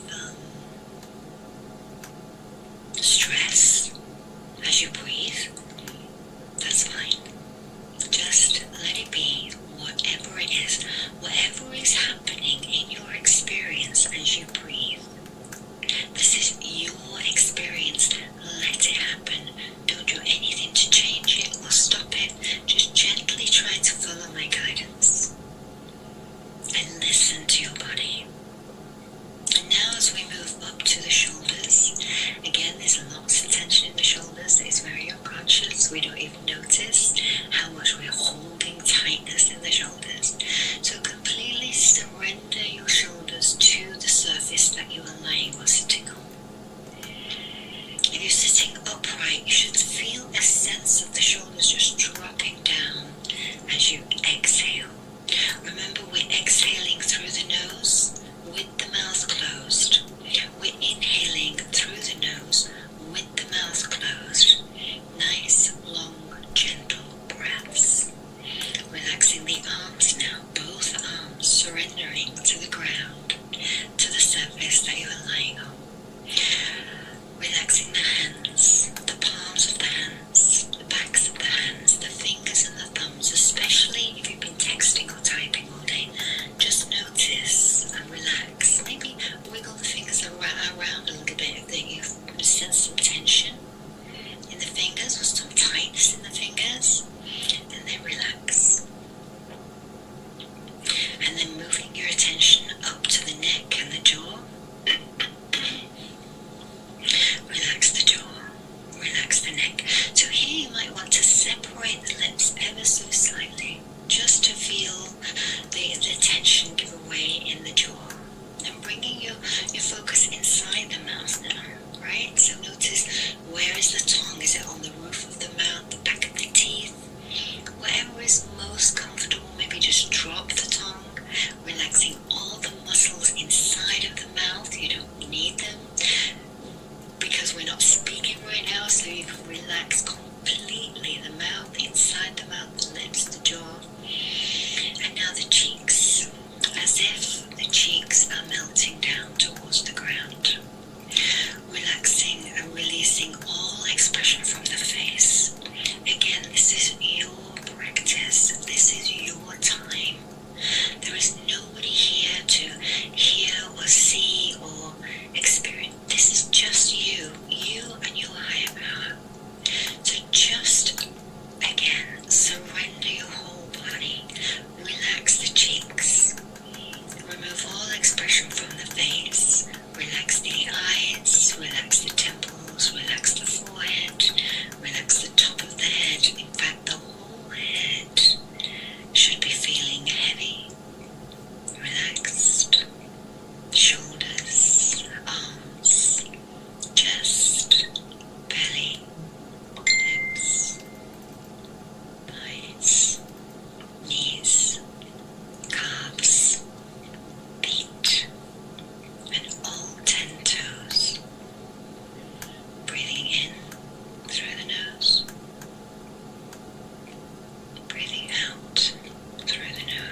So again, even louder this time, completely let go as you take a deep breath in through the nose and exhale with a very loud sigh. And now let go. Let go even more. And already begin to sense a deep sense of contentment and peace in your heart. Now adjust your body into a more comfortable position and make your resolve that you will stay awake and you will stay still. Throughout this entire period, remain relaxed and motionless.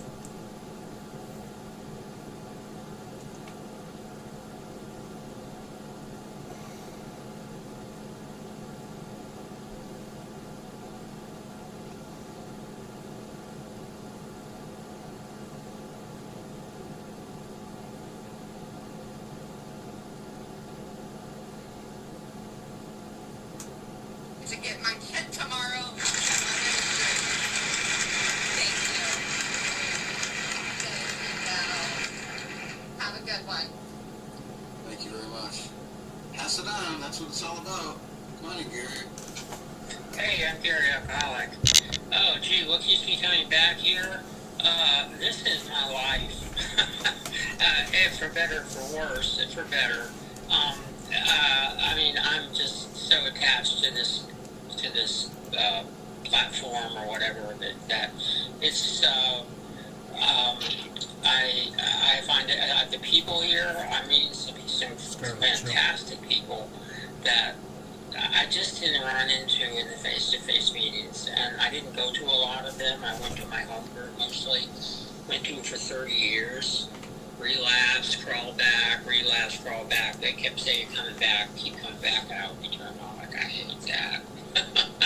But I'm gonna keep coming back in a couple of months. But finally, when I got serious 15 years ago and started going to the meeting and following the tribe of newcomers and all that stuff, even though I'd had some sobriety, after a number of years, I started to feel like I outgrown that group and that I had been there too long.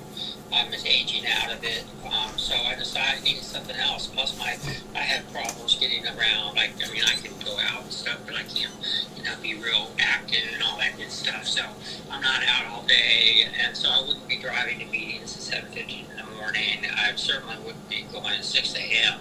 So here it's just so convenient. I just don't know what to say about it. I can't say enough good things about this platform. The people. I'm meeting types of people that I never ran into before, and so many newcomers coming in and seeing them coming in and staying sober. In a face-to-face meeting, and maybe once every couple of months, a newcomer will come in, and some people will come and not stay. Anyway, I'm really glad to be here, and this is what keeps me coming back. This is my medicine too. Thanks a lot. Bye. I totally agree, my friend. Miss Heaven and the puppies. Hey, I'm Heaven. I'm still an alcoholic. What keeps me coming back? Man, is that I'm still an alcoholic and I'm still really broken. Like I came in here and I was really broken. I was like worse than this, but my mom died of this disease, and I don't want to die of this disease today, And so I've learned that I have to keep coming back if I want to live. And this is definitely the easier, softer way.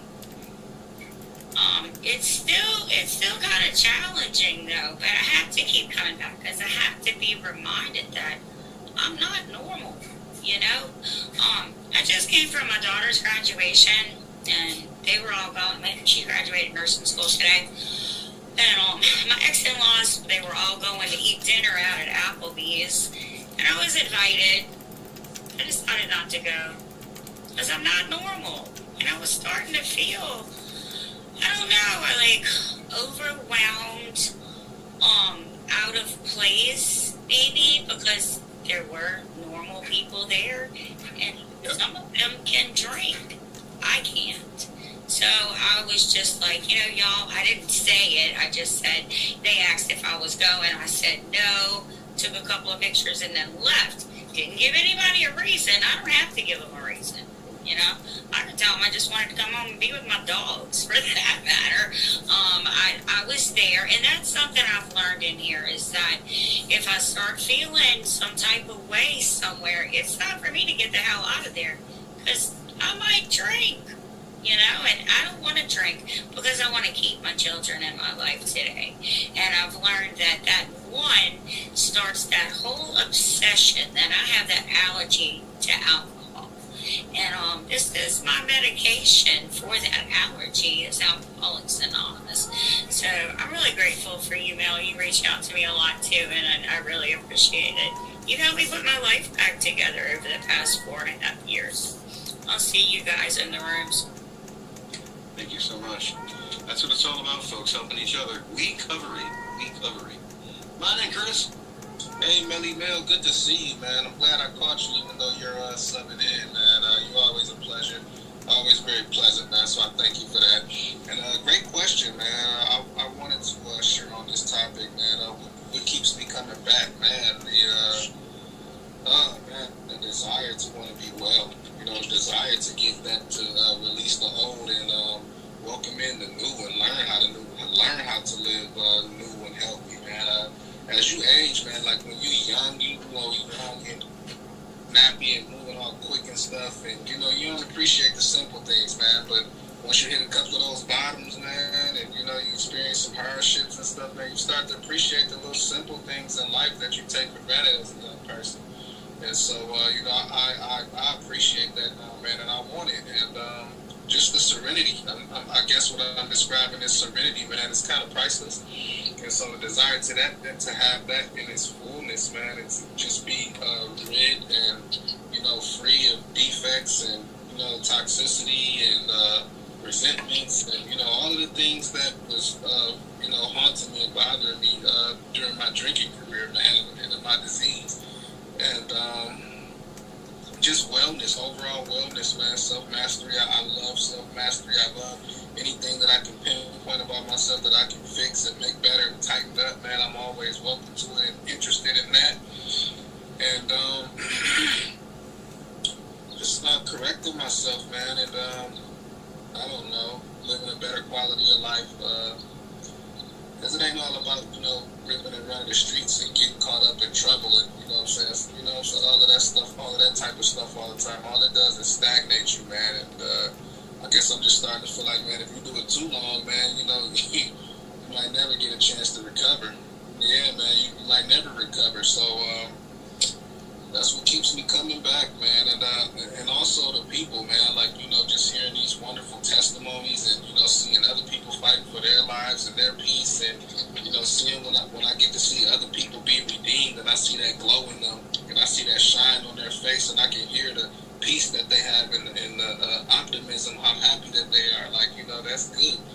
I appreciate that in other people because, that's what life is supposed to be about, man, even if you're not rich. You know what I mean? Even if you're not the richest person, if you can have peace and have a rewarding lifestyle, then you won. So that's what keeps me coming back, man. Great question, man, and thanks for letting me share that. Good to see you. I can't take credit for the topic that was there when I popped in here to sub. But it's a good one. Hi, Sandra. Good afternoon, evening, whatever. Hi, I'm Sandra, I'm an alcoholic. Good afternoon. Thank you for the topic. Thank you for your service. What keeps me coming back is that my bottoms were pretty low and they repeated themselves. So after they became repetitive, I realized that unless I kept coming back, because I heard your advice, you guys told me to come back, and that worked for, it seemed like every time I will come back, I will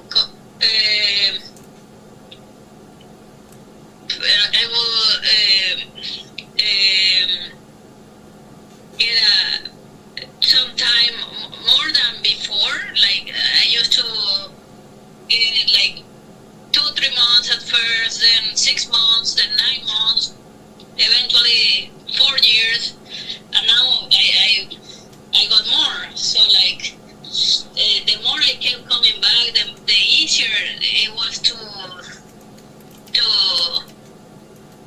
keep doing this deal. Like, as long as I keep educating myself with what the program is and the steps, what people have to offer in their shirts, all of that.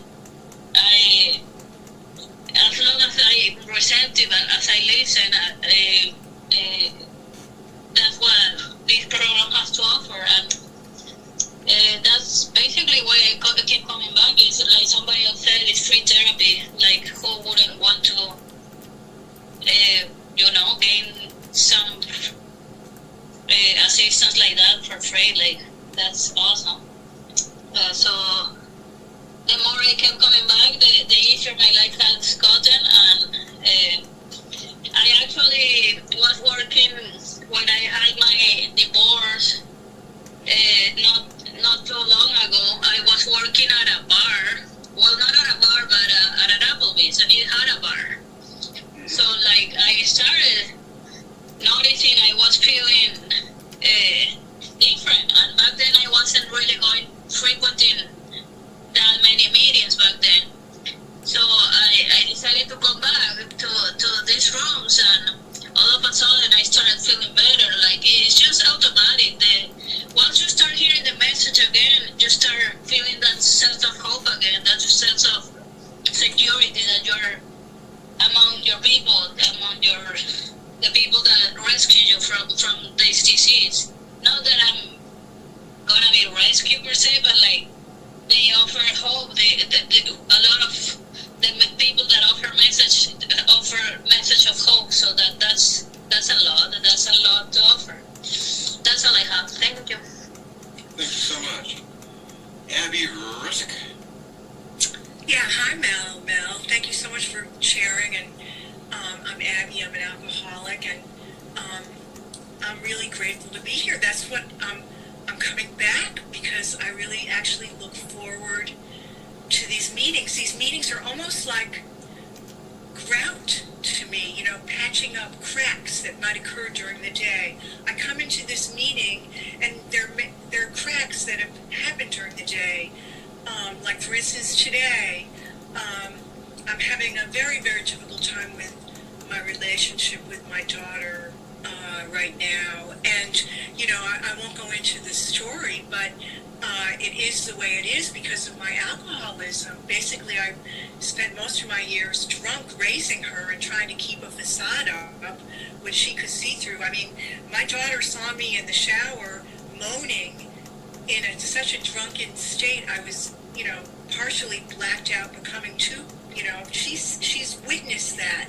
And it's horrible, and I've apologized to her. With this sobriety of, these last years, I've been sober enough to make amends to her.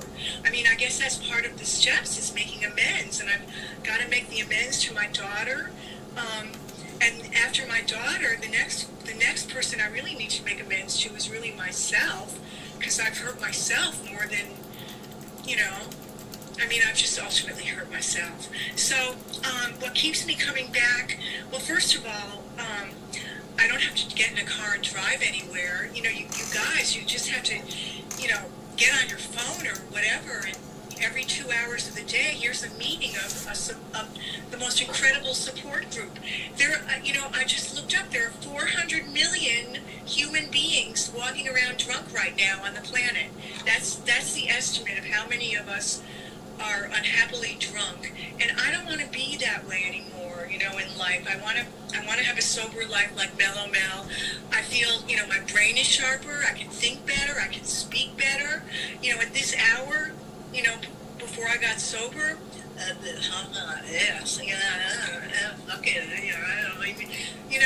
mean, honestly, I wouldn't even be coherent. So, what a shift. What a shift. My brain is getting sharper. My frontal cortex is, at this late date, it's getting sharp. I want to die sharp. Not in that kind of a fog. So, yeah, these meetings keep me coming back and hearing people's stories, hearing the stories of some of the people sharing from hospital beds. They're fucking on the brink of death from drinking, from ruining their livers and their bodies. It's scary listening to that and seeing that happening in front of you and your eyes. I always felt like the best medicine is to see, the real ramifications of what this habit can do to you. And people come into these rooms and share that, and I'm grateful to hear those stories because it's scary enough to keep me sober. You know, right now, I want to stay sober, and I'm just so grateful for these meetings, and that's what keeps me coming back. And I've been doing this now pretty regularly, on a regular basis for a couple of months now, and it's really, truly like, you know, all-weather drought in my system every day, keeping me, you know, sharp to face tomorrow morning, sober. Thanks for letting me share. Thank you so much. Ah, yes. Anyway, let me do halftime before I forget here. Am I in the big box? I think I am. Yes, I am. Halftime announcements. Our 7th tradition reminds us we are self-supporting through our own contributions. We pay our rent in the rooms to use our streaming services globally. To make your contribution, please click on the basket near the bottom left of the screen, or you'll be taken to the PayPal or Zelle website, and you can send money to globalsteps@verizon.net. If you prefer to mail a check, old school money order, or snail mail, whatever, you got it. The address to our group treasurer is provided directly below the donate basket. Please consider giving as you can, when you can. We rely on these donations to keep these meetings available to alcoholics everywhere. On the left side of your screen, you'll see a menu bar that will allow you to check your meeting verification, submit a technical support ticket, and other useful information for you to best utilize this site and Global Steps AA. If there's anyone celebrating an anniversary, please come up in the box and celebrate with us. If you prefer I announce it, send me an IM and I will announce it for you. A link to everything you need to know about our group, Global Steps Alcoholics Anonymous. That's our group, Global Steps Alcoholics Anonymous. In the rooms is our church. Can be found above the share box on the tab that says GSAA Info and FAQs, including instructions on how to get a silver medallion or AA chip, whatever you call it in your neck of the woods. There's a ton of information there. How to get a sponsor, get pamphlets. Just check it out. It took me a long time. I checked it out. I was really surprised the first time. So anyway, take a look at GSA Info and FAQs, and we hope you will join our group to navigate your recovery. Thank you for your patience during these very important announcements. And before I bring in Chris, I just want to say, yeah, I'm happy, I'm joyous, I'm free, I'm enjoying life, but this is a very serious disease. It kills people. You know, it maims people. It makes, you know what I'm saying. I enjoy being part of this. I enjoy being upbeat, but we have to remember that it's cunning, baffling, and powerful, and without this medicine every day, I'll be slipping back. Okay, that's my PSA for the moment. Come on to Chris. Evening, Mel. Thank you for being here with us. I'm just kicking back tonight. Chris, alcoholic from Maine. I keep coming back because it works. When I first came in, the only reason why I came in is, well, I was so desperate. There was nothing admirable, noble. I got the light. It was, holy crap, this is probably my last chance, and I know it's going to fail. Right? And then I come in here and I start hearing things like, you know, the obsession and compulsion will go away. I'm like, friggin' right, yeah. Well, it did. And everything I was told, no matter how much the disease and my weakness to it, or however you want to look at it, couldn't stand up against this program. It is the only thing. It is a weed program. It is a spiritual program. It is a hourly program. And not only has it made me sober, and I had to eat crow on, I have to eat crow, and I'm joyous, happy, and free, just like it says. I enjoy life now. I can give love. I can receive it, you know, not distorted and perverted from being drunk. You know, the list goes on. And what it said, as long as I work it, it will continue to not only keep happening, but get better. And it's true. And I didn't believe it at all. Thanks a lot, Mel. Thank you very much. Let's see. Stanzel Kelly, I'm going to bring you in because I think you're stuck there. I'm not getting in. Anyway, come on in. Yes. Hello? Hello. Yes, sir. Introduce yourself. Yes, yes, I'm Stanzel Kelly, and I'm a recovering alcoholic. And nice to meet you too. I I've been battling with this addiction for a long time, but you know, it took a lot of falls for me to, you know, come to grip with my reality. And I'm just really blessed to hear some of y'all's comments and stuff. I'm new to the class, my first day, but I got plenty more left in me. So you know, I'm working with this battle every day. You know, I'm here the same boat of y'all here. You know, so with that, you know, I'm just feeling myself out with the class right now. That's why I don't have too much to say. But as I go on, I'm have plenty. Just keep them coming back, brother. You're in the right place. Yes, sir, I will. Thank you, man. Nice to meet you. Let's see. Zoltan, come on in. Yeah, thanks a lot, Mel. Zoltan, alcoholic. Appreciate the chance to claim my seat. And what keeps me coming